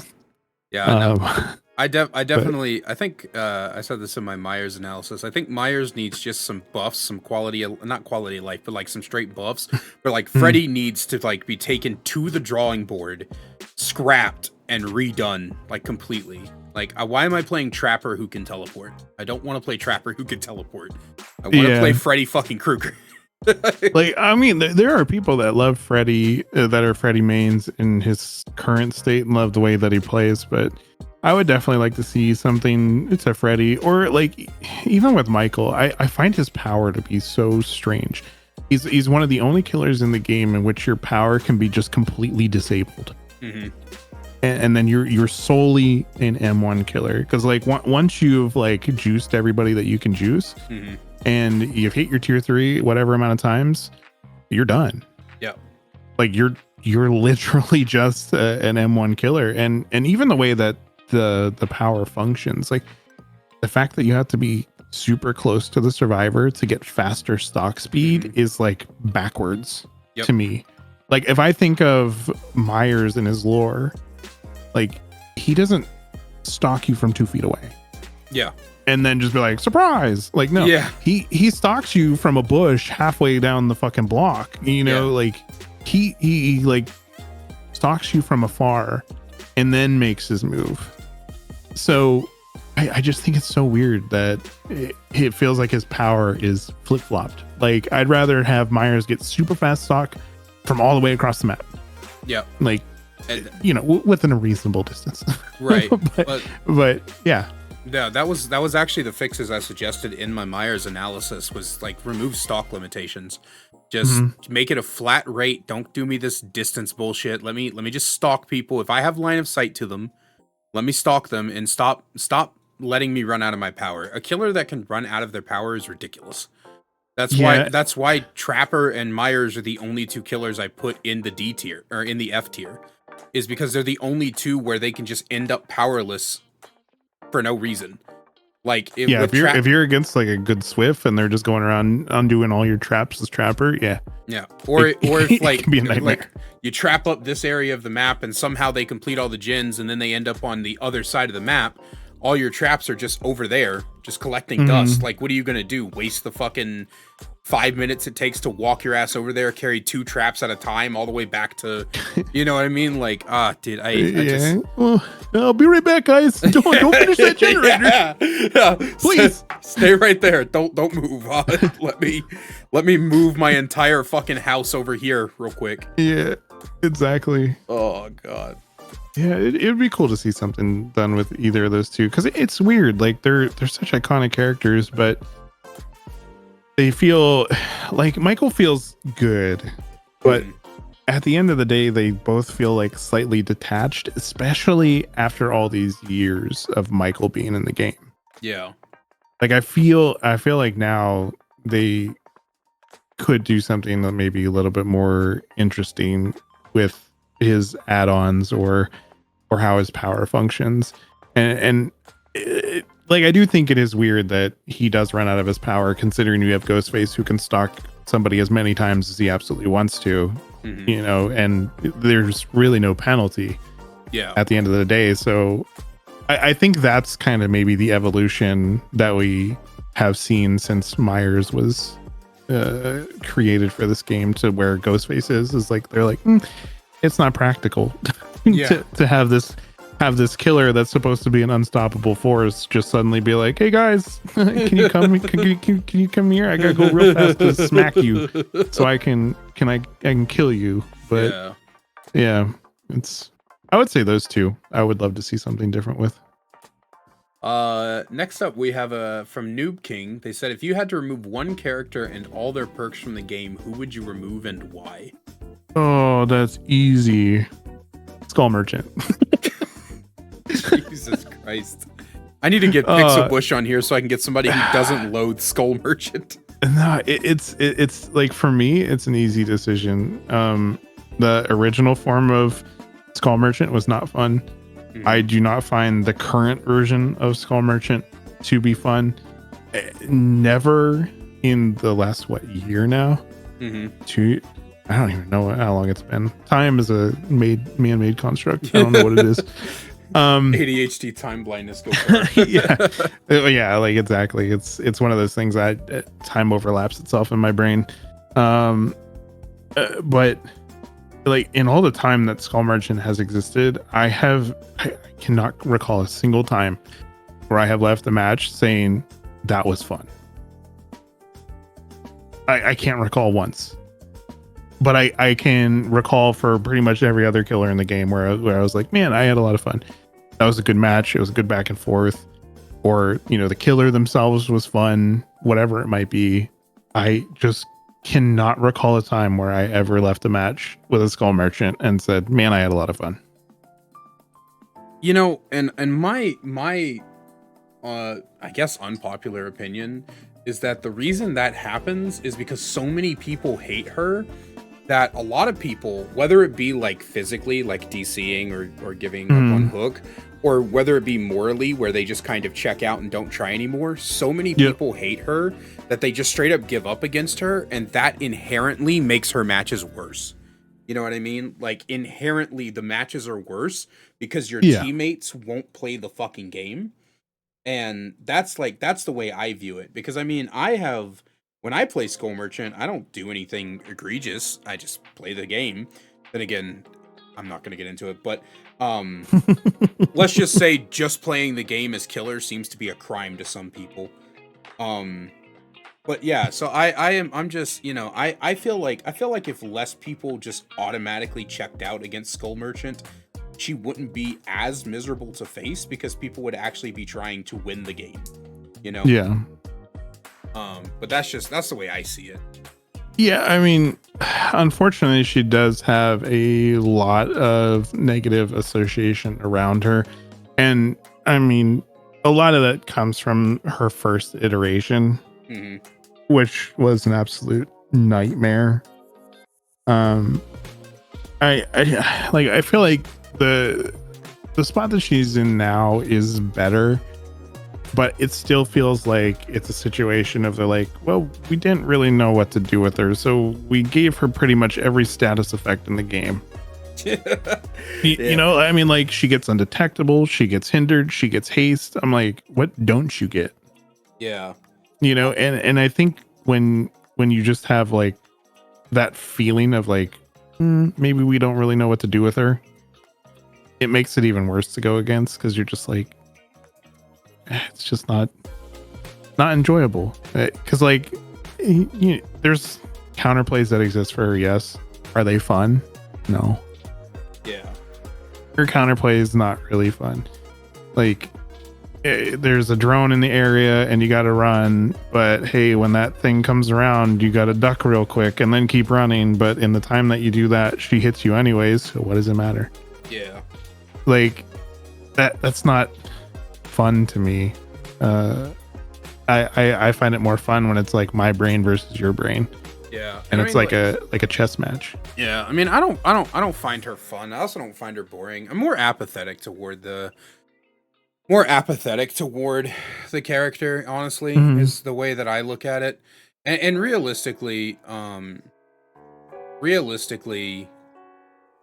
I think that if behavior had focused on what she seems like she was supposed to be at first, which was a tracking killer, yeah, then I feel like people would have taken her more in stride. Like if she was the kind of killer that like could just get info off of you, like, then I feel like she would have been better. You know what I mean? I don't see why she's got to have a billion extra status effects and then broken and then like all, like, if she was just pure info with the drones and then like you gave her something for people getting scanned, like you could keep the haste, right? The haste or the undetectable or something, so she can track you but you don't know she's coming. yeah. I think that would be really cool and fun, because then you know when you're being tracked and you know there's a possibility she's coming, but you don't know when she's coming. You know, that'd be cool. And less of an anti-loop killer, more of a map traversal, you know, tracking killer, which we don't really have in the game. We have characters with info and shit, but like no character gets information and then benefits from that information as a base kit. She could have been incredibly unique, but yeah, I mean, I just feel like there's just some problematic issues that I think there's like many little things that add into like a larger gripe with the killer overall. Like I think of times where like I'm in a match with her and the Skull Merchant has elected to put every single drone that she's ever owned in like an area of the map, and they're overlapping each other, and it's just like, I don't even want to bother. Like I think if there was like more distance in between like her drones, where it's like you're not running through a full-blown minefield of them and having to crouch like 40 times, like just going in, you know, in a line, then she might be more fun. But I don't know, like I know there's people out there that love her and you know, her current kit, but it's something I do not find fun to go against. It's just not for me. So yeah, I think she would easily for me be the one that I'm like, yeah, I could do without you being in the roster, because even if I only face you like once or twice a month, that's too many for me. Yeah. like I dread it, because usually like the HUD loads in, I see it, and I'm like, I already know how this game's gonna go. Like at some point they all become blurred together, and you load in, they're already setting up their drones in their area, and they're standing there and they're not moving and they don't want to chase anybody, and you're just kind of like, okay, this is gonna go down to the last one or two generators, and then it's gonna turn into a slugfest. Like it's like almost always the same in my experience. So yeah, I could do without that one, but I mean, at the end of the day, you don't truly want to remove anybody from the roster, because people enjoy those characters whether you do or not, and that doesn't really matter. Like, people are entitled to their happiness playing characters you don't like. That's just okay. Yep. Next up comes from Intimidator over on Twitter. Intim. Says, what are your thoughts on DBD in its current stage? Where do you see this game in the next year or two with so many iconic collabs and licensed characters already made? Will we see the same balance of original and licensed chapters? Lastly, what chapter would you love to see? Oh, geez, that's like 3 parts. All right, Yeah. Intim, I see you. Intim is one of my teammates on the Chair Sniffer. Ah. So that's a mouthful. I mean, I think we could break it into three parts. So like thoughts on DVD in its current stage and where do I see it the next year or two. I would say I think DVD is in a fairly good spot right now between licenses that they've been able to secure and the balance of like original chapters. Go ahead. I was gonna say I think Dead by Daylight's in the most balanced state it's ever been. Yeah, I was gonna say like overall it's good. Are there areas that could use a little bit of work? Yeah, absolutely. I think we have like a variety of topics that are kind of floating around the DVD space that are kind of problematic, like lack of cosmetics for specific characters, lack of representation for a lot of different folks from different communities. I think it's good to have characters that people connect with, and I know that certain communities have been very vocal about not really having that, and I hope we see changes to that very, very soon. So I see DVD being in a fairly strong space in 2 years from now, as long as like nothing wild happens. Yeah, no, for like sure. if they continue on the track that they have now, where we're acquiring like big licenses that people have been wanting, coming out with like good chapters, cosmetic issues get resolved, and we see more representation, I think DVD is going to be in a solid spot in 2 years. That's fair enough. I agree. I think that DVD in its current form is a pretty unkillable monster. If DVD dies, it will be from old age. It will not be because another game came and took its audience. It will be because the energy has just teetered out, and there is just nothing more they could do with the concept. Which is why I think it's good that we're getting into these game modes and stuff like that too. Yeah, exactly. To answer the other part of the question, which was with so many iconic collabs and licensed characters already made, will we see the game same balance of original and licensed chapters? And I think at this point we're likely going to see things kind of continue the same and see more licensed chapters coming into the fog. Yeah. Because it used to be, we used to see way more originals every year and maybe like 1 or 2 licenses, but I feel like now we're getting like mostly all licenses, like maybe 1 or 2 originals. Yeah. Which some people do not like. I am not a fan of it either. I really I can understand that for sure. I see it probably happening at a similar frequency to what we're seeing now, and like kind of over like the last year, because like licenses are great, right? They bring in new players. New players obviously is a great thing for DVD, especially at going on 8 years now. Like having new players constantly cycling in is a fantastic thing. But it's always nice, and I stress this, it is always nice to see behavior pop off with a great original chapter like All Things Wicked, which was like by far what I consider to be an S tier chapter on their part, through and through, from like build up hard agree to delivery. They did an absolutely fucking fantastic job with All Things Wicked, and I wish we could see that with every original chapter.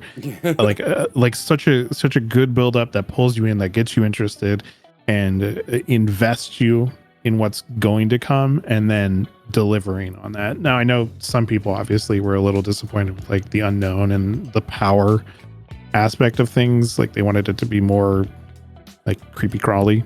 Yeah. But I think for what the game is kind of tied around and what that character is capable of, I think they did an amazing job. Yeah, for sure. I definitely agree with the with All Things Wicked being one of the best original chapters we've ever gotten. I am at a point where I actually filmed a video about this earlier today, where I like licensed content, and I think licensed content is extremely important. But I also feel like licensed content is so limiting because it's not just how well can behavior adapt the characters into the game. It is what is going to be approved by the license holder. And the more licensed chapters we get, the harder it's going to be for behavior to do things like, for example, a big thing in the community is rewards for P100, and the most common response or suggestion, including my own, is new cosmetics, you know, kind of like the bloodied cosmetics. Well, what makes that so fucking difficult is let's say behavior says, yes, we agree with you guys, we've got it all drawn up, tomorrow every P100 gets new cosmetics for beginning the P100. Now they got to go to the Myers license holders and say, hey, this is the concept, this is what we want to do. Then they got to go to New Line Cinema, then they got to go to Texas Chainsaw Massacre. Like, they got to go to every single license they have in the game and be like, this is the concept, this is what we drew up, this is what we're going to do you approve? And then we got to wait for a bunch of stuffy CEO suit weirdos who don't know what a fucking video game is. The last time they played a video game was Pong. You know, we got to wait for them to approve it. They don't know what's best for and what the players want because they don't give a shit. So then behavior has to turn around and convince these idiots that they're going to make more money this way if they let this stuff happen. You know, and so the more licensed content we get, the more restricted we get on like quality of life improvements that might have to do with changing licensed chapters. And that was actually my whole thing with Freddy, is that I think the reason we haven't gotten a Freddy update is because I think it's New Line Cinema who owns him. It's because they've been fighting with New Line. They've probably, like, I have a theory, crackpot theory, that they already have the Freddy rework. They just can't get New Line to let them do it. Yeah. I mean, that could be. Although New Line was, I believe, pretty receptive to reworking the Bantam maps when that came around. So it's hard to tell, like, at this point, like, what could be holding something like that up. I do think, though, that while having more licenses can be something that potentially holds certain things back, I also believe having more licenses could potentially open more doors for the licenses we already have. And I would say that in a way of like, the more and more quote unquote prestigious licenses that are like the big hitters, that behavior can get in and can get that leeway with, of like doing skins for, like, I think of like Alien, Xenomorph, getting the blighted skin, like proving that, hey, the concepts that we can create for your IP are good. Yeah. And you know, you get one studio to sign off of it and they're like, yeah, great. And then they see how successful that is. And then another studio is like, hey, like, we would like our character to have a blighted cosmetic. That'd be kind of cool. And then, you know, then that like opens up that door. And then it could, I'm not saying it would, it could lead to that down the road where you see more of those IP holders going like, okay, well, these guys just made good money off of XYZ skin, you know, whether it be a P100 skin, whether it be whatever. Oh, well, maybe we should hit up behavior and talk to them about that. Maybe we should do that. You know, there's always that possibility with more and more licenses coming in and being more receptive to change and ideas like that. So yeah, that's definitely a fair point. So it literally could go either way. Yeah, it could. It could completely like keep us from getting things that we want, or it could be the thing that is the catalyst to us getting more stuff, which like I think like the last part of in Tim's question kind of like leans into the IP holder situation too. What chapter would I love to see in DVD? And I know you might feel a certain way about this one too. Pennywise. All day. Yeah. I would love I would love it. I would love it. And like I know I've seen your video on on Pennywise. I've seen it. I watched it, and I agree with a lot of things that you said in your video. Like if we ever get a Pennywise chapter, it's got to be done in a way that makes it feel like Pennywise and not just some random Joe Schmo killer wearing a Pennywise cosmetic. Like it's got to have that feeling. It's got to be that thing that pulls you in and be like, I am this entity, lack of a better term. Yeah. That you know, it has all of this power over survivors. And like I would love to see how they would tie that in to the lore as well, considering like how similar Pennywise and the entity are. Yeah. Like they have a lot of striking similarities. So like to see how they would work that into the lore, and then like I don't know, like imagine them trying to explain the mark of negation on Pennywise. Yeah, no, exactly. Good luck, have fun. Like it honestly, and I thought about that. Like I thought about the lore aspects of it. Unfortunately, I am not as versed in Pennywise's lore as I am in Vecna's, because I'm a massive Dungeons and Dragons nerd, so I know way more about Vecna. But my understanding is the entity feeds off emotions, like all emotions. But Pennywise only feeds off of fear. Like my chatter Mazum is saying, I think that Pennywise would agree to like an endless food supply for the, you know, in exchange of coming to the entity's realm. Because I mean, like, he would literally get an endless food supply. Like, he could never run out. It's impossible. The problem is that we don't know if the entity can fucking talk. Because Vecna got convinced by the feeling of power. Yeah. You know what I mean? He got convinced by, like, he felt the power of the fog. And he was like, I bet you I can take this over, because Vecna's an arrogant dumbass. You know, but like with Pennywise, how would he be convinced of the idea of endless food? You know what I mean? Yeah. So we, from the lore end of things, we do know that the entity can speak. It's just in its own language. So whether or not that language can be understood is a question of its own. Because there's even some cosmetics for killers, like some of the older ones that actually have the entity's language written on it. Supposedly, according to the devs in like a very, very old stream, there is a way to decode it, but I don't think anybody has decoded it. It's some like mystery.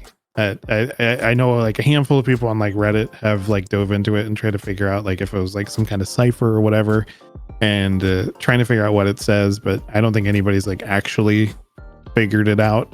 It'd be really interesting to see at some point if anybody ever could, but it's been 8 years, so I just don't know if it's something that's like on people's radar or not. But whether or not entity speaking, because that's also I think what's theorized to be like if you use the perk Whispers, and you hear like all those noises, and all the noises included in like Doc's madness sounds, the rest of you hear the noises. Like that is supposed to be the entity from what I've understood. So like I don't know, it is like the perfect playground for Pennywise, though. You think every single trial is building fear for, you know, and for Pennywise to feed off of. So like I said, they're not so different, and they could easily benefit off of each other, but I would be very, very interested to see how they would tie everything together and make it work, because like Pennywise is probably, I would say, the closest thing that we have to the entity. And I think truly at the end of the day, that's what the entity was kind of inspired by, was Pennywise. I always tied him to Lovecraftian horror. Oh yeah, there's definitely inspiration there too. But like when I think of Pennywise, I also think of the entity like in a very similar format, because like the entity is also some kind of spider god. Weird coincidence. Like yeah, they both like the color orange. Weird coincidence. The deadlights are also orange. I don't know. I've always just kind of like drawn those weird comparisons between the two. Yeah. Casual Bongos says, you've been playing a lot more Survivor. What is your preferred play style and perk loadout? So I have been playing a lot more Survivor. This is true. Over like the last 2 months, give or take. Yeah, it's true. So you're not a fucking liar, Bongos. We're watching you.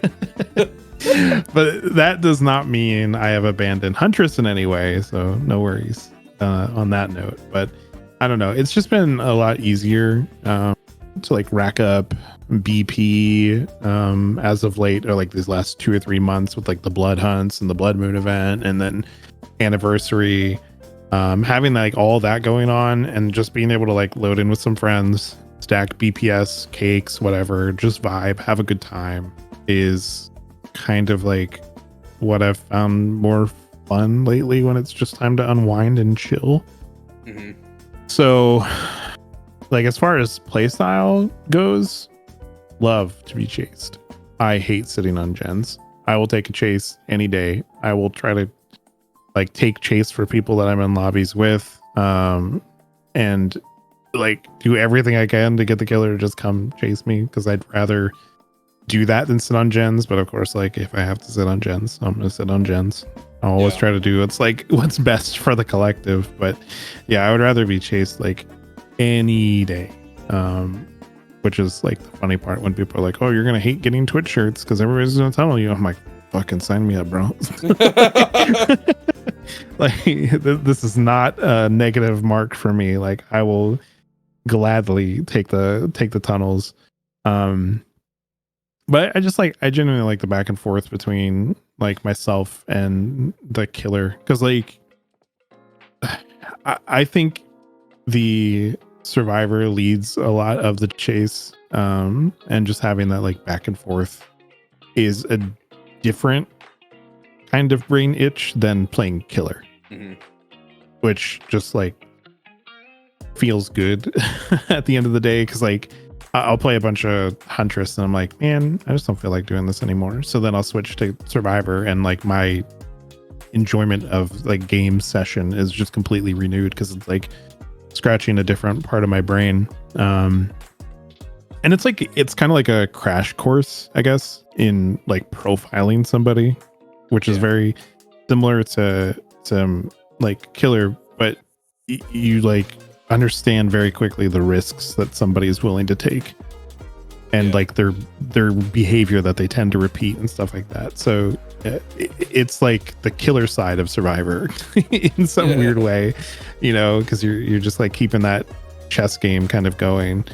But as far as like perks are concerned, I genuinely prefer to run none. Take a chat, honestly. I don't know, like for me it just kind of helps me focus, and this is like always my thing, is like I'm always trying to like get better where I can, and work on my weak spots and try to improve wherever I possibly can when I'm playing. So like for me it helps me lock in and kind of like focus on becoming a better survivor at the end of the day. Yeah. Because I'm working with what I have in my brain, and then I'm working with what's present in front of me on the map. I'm working with my resources, and I'm working with like, okay, how can I out mind game them? Which when you do that with no perks is a great foundation for when you finally add perks. You know, like it only helps you improve in in the long run. So like every once in a while, I'll throw like hope on as a meme to be like, the only thing that I have is hope that I'm gonna make it to endgame. So like sometimes I'll do that, but yeah, like perkless for me is more interesting in the long run overall. Like I'll still run matches every now and then with like full loadouts and stuff like that, but it kind of started like as a I want to see with no perks what changes in my gameplay. Yeah. Am I leaning on a perk too much that I run all the time, or is this something that I'm actually good at? Like, do I not need this perk? So then just kind of like stripping all that down to nothing just really lets you kind of work on yourself. And that's what I find the most interesting about DBD and other games. Like I love RPGs. I'm terrible at RPGs and like all the balancing and picking certain things. I'm terrible at it. I'll pick the wrong equipment 9 times out of 10. But I love seeing that improvement. Like that's the thing that's my dopamine hit. So being able to like just constantly better myself is that dopamine hit for me in DBD with Survivor. Yeah, I mean, I feel like for me, my play style is whatever archive I'm trying to do at the time, and what I like the killer to do is always going to be the opposite of what my archive is. So if I need the killer to chase me, they will ignore me for the entire match. And if I need the killer to leave me the fuck alone, they will do nothing but stick their head up my ass. I don't know, dude. I just don't like Survivor. I told my chat this one time. I said I think it literally is because I'm trying to do archives. Like I feel like once all my tomes are done, for Survivor, I will enjoy it so much more because I'll just get to play the fucking game. Like it, because like when I'm just playing Survivor, like when I'm like offline, I'm not focusing on archives. I have a friend of mine, one of my mods that I duo with sometimes. When I'm just playing the game, it's fine. When I have to focus on a goal, it pisses me off beyond belief. I feel like nothing ever gets done. Like it's so frustrating. And that's the interesting thing too, is like, I think that's one of the reasons why I also like running no perks, is because when I run them, I'm constantly like, I have to get value out of them. I brought it. I need to do something with it. I need to make sure I get deli. I need to make sure I get, we'll make it value, like whatever. And then it ends up being a detriment in the long run. And of course, I mean, to your point, doing archives, the new ones are better, but like doing some of the older ones is like they're like, oh, play on Haddonfield and go out the front window, do a 720 McTwist while Mercury's in retrograde, and then like finish 20 gens. And it's like, oh, in one trial? Yes, in one trial. Like I'm telling you, I don't know. Like it, because when I did a video on archives a while back, and I was like, yeah, dude, like Survivor archives, all the things that say in one trial just need to be removed from Survivor archives. Like, first of all, you know what I mean? Like that's my first thing. The second thing is like they just need to like go back, especially in some of the older ones. Like I just did an archive the other day that was like open 25 chests, and it gave like 30,000 blood points, and I was like, what the fuck do you mean open 25 chests? Like, you know what I mean? And so I pointed this out, and some people were in the comments section. They were like, "Oh, well, killer archives can be bad too." I was like, I can count on one hand the number of truly difficult killer archives there are. Okay, there's like 4, but on Survivor, there's like 5 of them every single page of every single fucking tome. Like they just, there's so many of them that are so ridiculous, and like some of them you feel like you're never going to complete. I forget which one. I did one that was like, the ones where it's like, stay in the trial while somebody else escapes. Oh yeah, those like, ones. That one's probably my most hated type that they do, because you can, like, every other time I'll be left on hook to die as the 3 chuckle fucks just conga line out the door. But the moment I need that archive done, everybody wants to play Captain Save-A-Ho. Like, I will change my name to Please Just Leave, and all of a sudden every DVD player becomes illiterate.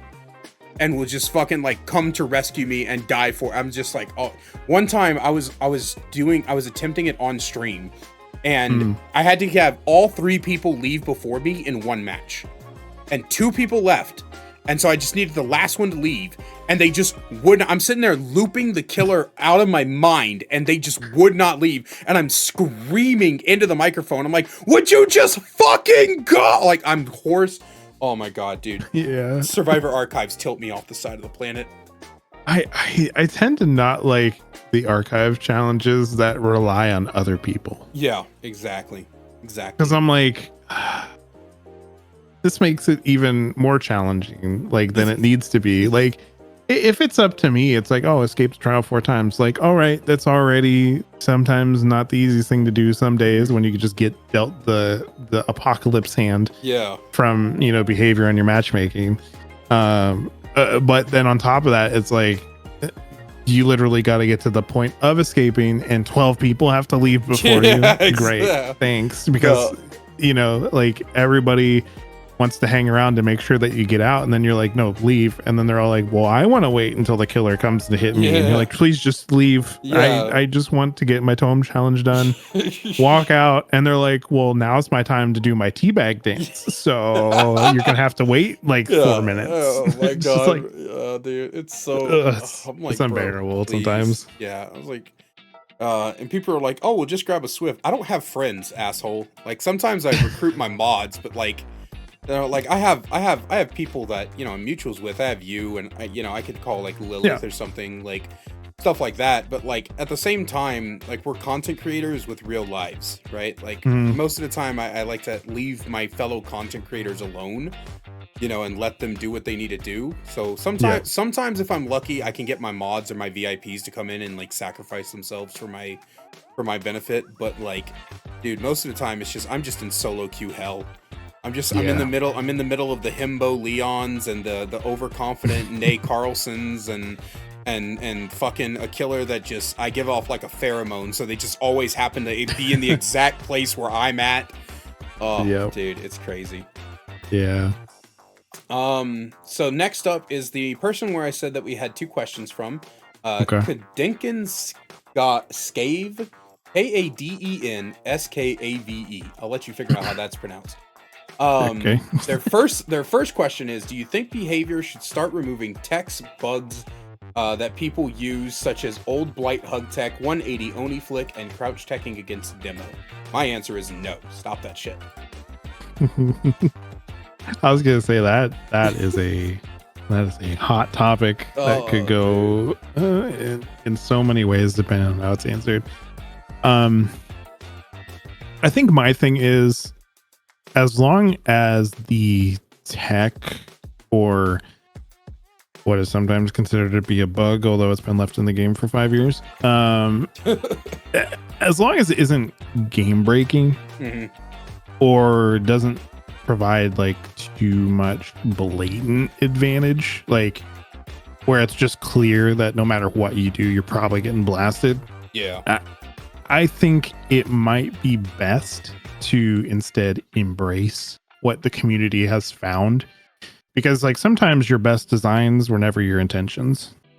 Yeah, exactly. Like at the end of the day. So like, I think finding ways to work with or like balance that said bug or tech is the best way to approach it, instead of just being like, nope, this was in the game for 6 years and we don't want to hear anymore. Like, it's gone. Like, it's just kind of like, well, what if we balance that?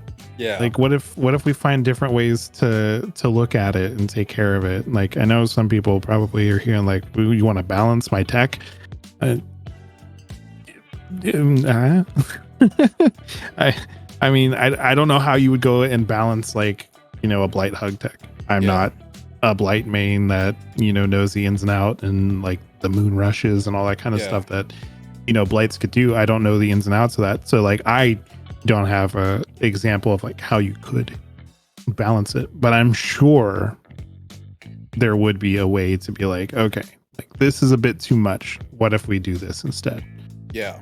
You still have the ability, but maybe it's not as strong as it was without being like, hey, we're just going to get rid of it. Now you're screwed. Because I know that's like the Chucky flicks. I know there's a lot of people that are upset about that. The hug tech was its own like moment on Twitter, seeing everybody there.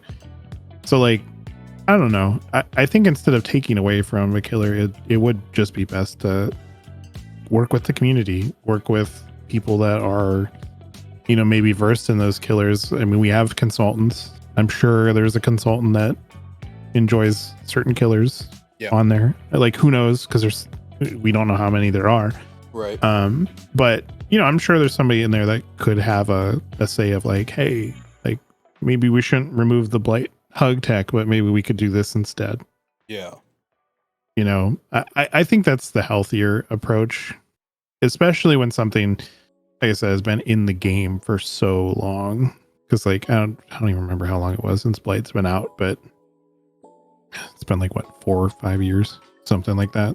Like maybe less. I don't know. ADHD, time's wild. Yeah, exactly. So like, yeah, I think it's just best instead of taking something that's been around for a very long time and just being like, hey, we're removing it now. Like, figure out a way to work with it. Mm-hmm. Yeah, no, for sure. I'm under the philosophy of it is unwise to assign a absolute to something like text and how they should be approached. They need to be looked at on a case-by-case basis. Because something that I found myself having to explain amongst the blight hug tech controversy, for lack of a better word, is that every single tech is an exploit of something, whether that be bugs or mechanics or game code or even the source engine that even the engine that the game is built upon, you know, because some engines have their little quirks. Like, for example, in Apex, tap strafing is a quirk of the source engine. Right. We use Unreal Engine in Dead by Daylight, and there are quirks about Unreal Engine that can be attributed to the game. So every tech is an exploit. It's whether or not the developers acknowledge it and say it's okay is irrelevant, but they're all exploits. Because otherwise, if it's something that you can just do because the devs wanted you to do it, it would just be called a mechanic. Yeah, it's part of the design. Yeah.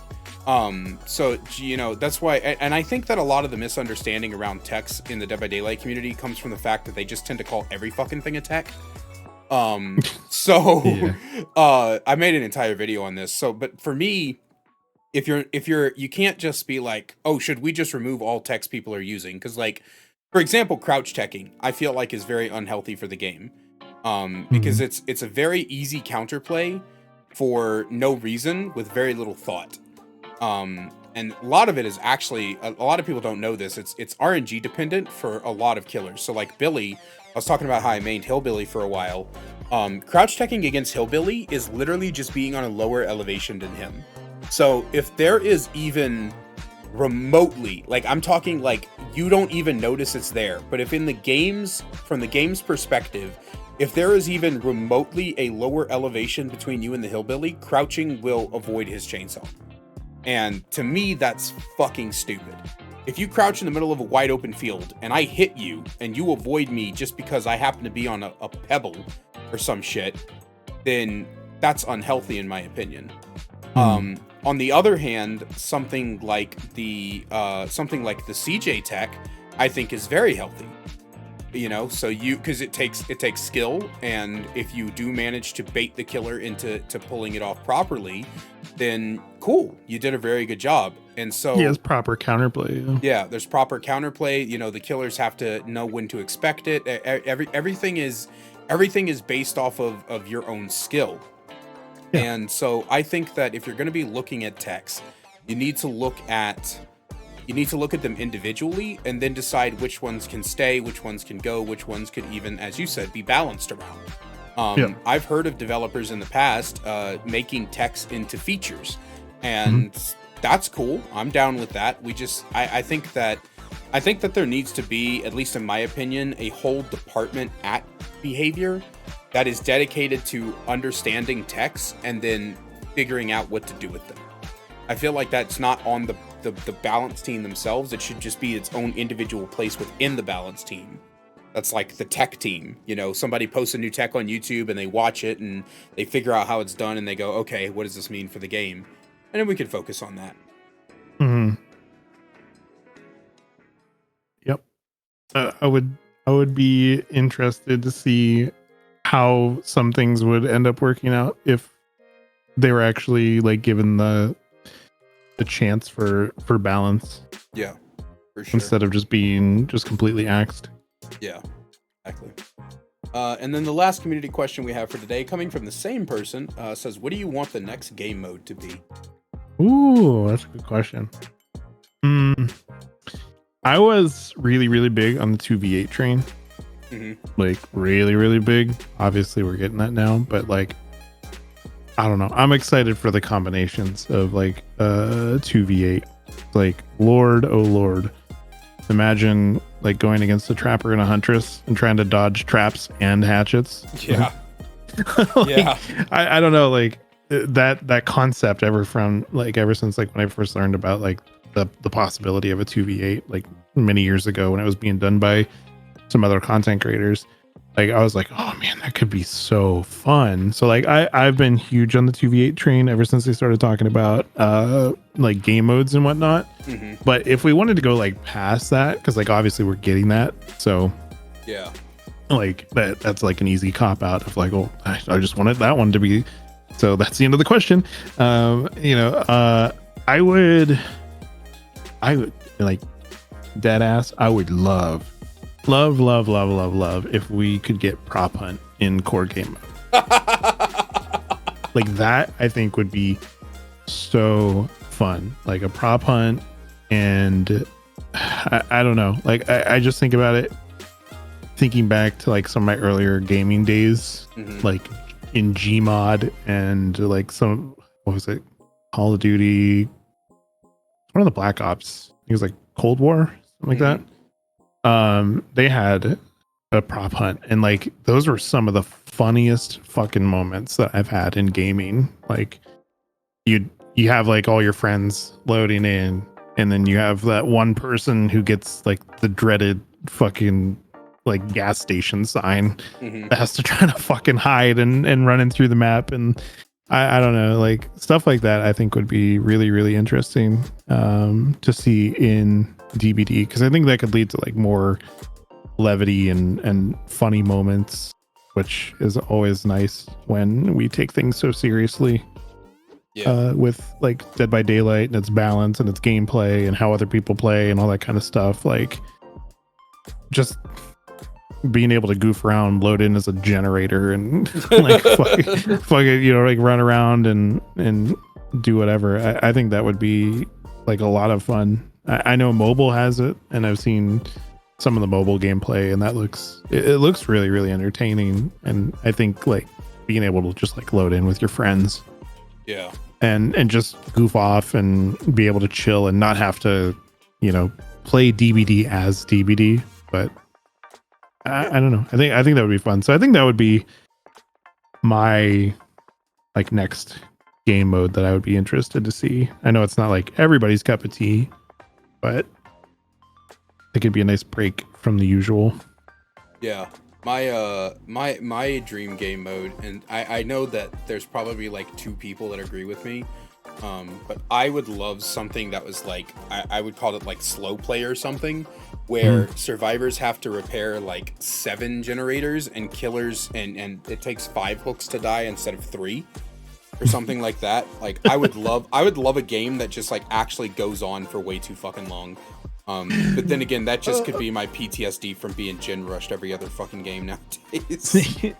when you said like a slow game, I was like thinking of the current tricks party card where everybody goes 30% faster. Oh my god! Dude. I was like, what if everybody just went 30%? Oh my! Dude, that fucking every time that tricks card pops up, dude, it scares the shit out of me. Like for like a microsecond, I think the survivors are hacking because I'll just see them fucking like take off like a rocket. Yeah. Fucking like, God Dude, damn. I love that. I love that mode so much. Like when I'm playing Huntress, that mode kicks in. I'm like, coming through. Somebody's gonna die today. Dude, flying through houses at Mach speed with hatchets flying everywhere. Bro, this I'm gonna say it like off the bat, man. I'm gonna tell you this right now. Despite the fact that the community has made it into like a big sweat fest and shit, I honestly think this is one of the best anniversary events they've ever done. Like the tricks cards by themselves are so unbelievably fun. Like, yeah. I hope next year we have like 10 different tricks cards that can show up. And I would love to see more. I would like, it would be like, I would love to see them like put more in, and then like, instead of like 2 things having to happen to switch between, it's 1. So like you could be in the middle of the 30% haste and like, you know, barreling down on some poor soul, and then a Jin pops and all of a sudden the haste goes away and now everybody's exposed for no reason. Like it's just like I would love to see more chaos enter the anniversary mode, because it is so fucking funny. Like it's so unbelievably funny when it's not a sweat fest, when there's no gen rushing and tunneling and shit like that. It's actually great. I love it. I love what they did this year. I really do. I really, really, really enjoy it. I think one of the funniest things that I found that you can do with the tricks cards is the tricks card comes up for the party chest. And, you know, like everybody's like, oh, I'm going to go get my 5,000 points. Woohoo. And like, I think of it a little bit different. At first I was like, okay, that's 5,000 points. That's great. You know, I'm there for blood points. Count me in. But the one thing a lot of people I don't think read about that tricks card is when the chest timer runs out, all of the chests that have not been opened yet open, and they stun the killer. Yep. So what I started trying to do is, if there was a tricks card coming up for party chest, I would try to get into a chase, and I would try to make that chase last as long as I could till it got like right down to the wire with the party chest. Yep. And then I would go down right next to a chest on purpose. Yeah. And then the killer would pick me up, and then it would just be an auto save. Yeah. And I had people that were like, bro, you're hacking. And I'm like, no, I'm not. Yeah, read the thing. Yeah, no, exactly. I'm using the card to my advantage. And like seeing plays like that, just based off of a goofy mechanic in the game, I think is hilarious and super funny. Yeah, it is, you know, and that brings up such a great point, because like for the first like 2 days of the event, people would come in and be like, I keep getting randomly stunned. This game is bugged right now. And I'm like, did you not read like anything? Do you fucking... I hate it. I hate it so much. Every time a patch comes out and people like come in and start like being like, oh man, there's a bug. And then they start talking about something. And I'm like, no, the patch notes literally said this was happening. And then people are like, oh, I don't read the patch notes. Motherfucker, I mean, read! I get it to some extent. Like if I'm a casual DBD gamer, I probably would barely ever read patch notes, but I think it's because it's like a content point for me. Like that's why I read them. And even like, I'm gonna be dead ass honest, even now, like when a patch note comes out, I just do Control F Huntress, and if she's not on there, I don't give a shit. Fucking perk's gonna come out that insta completes gens, and Hex is gonna have no fucking idea until it happens. No. I'm just like, she ain't on the list. I don't care. She's fine. She's untouched. Now, when those times do come up and she has shown up, I've been like, well, please no. What's happening today? This is either gonna be great or bad. But yeah, no, like, I don't know. Like, I just. I skim over stuff. Obviously, I do actually do the Control F and look for Huntress. That's not a joke. But yeah, like I'll read over some stuff, and like if it's like killer changes or perk changes or, you know, something that's like a little bit more critical that you're likely going to run into,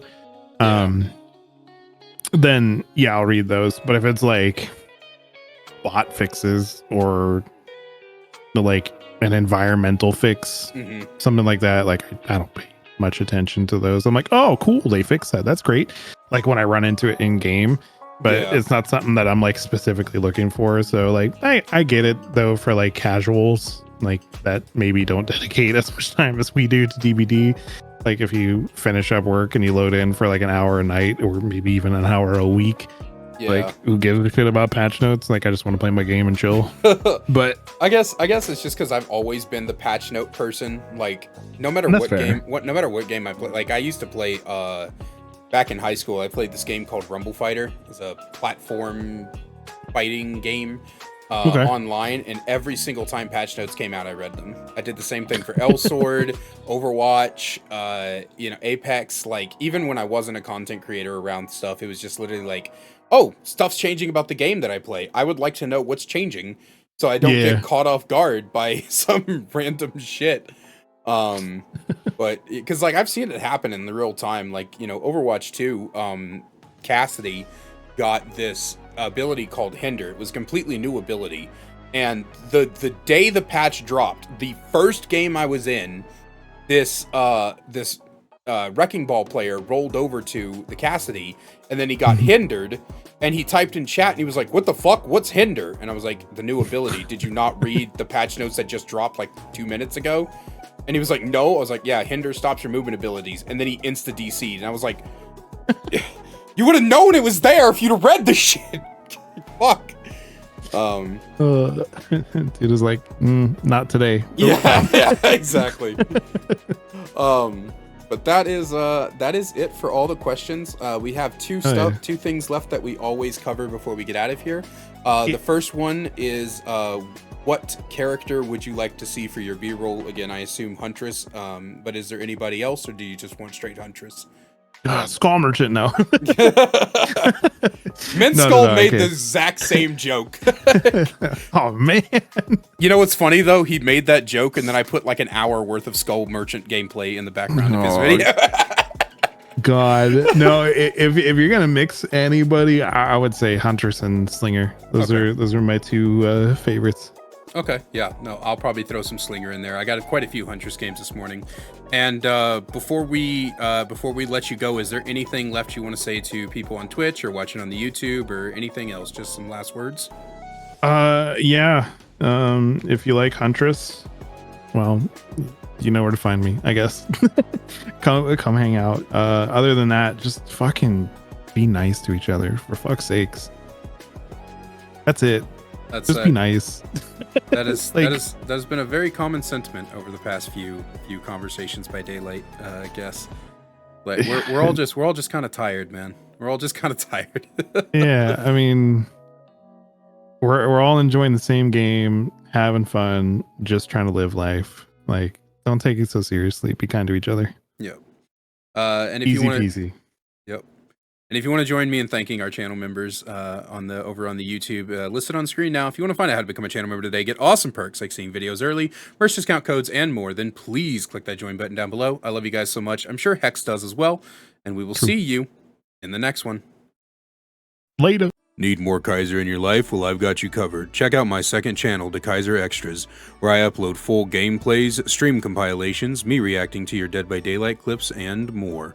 We also upload a daily short with all the greatest clips from stream. We'll see you over there. Link is in the description.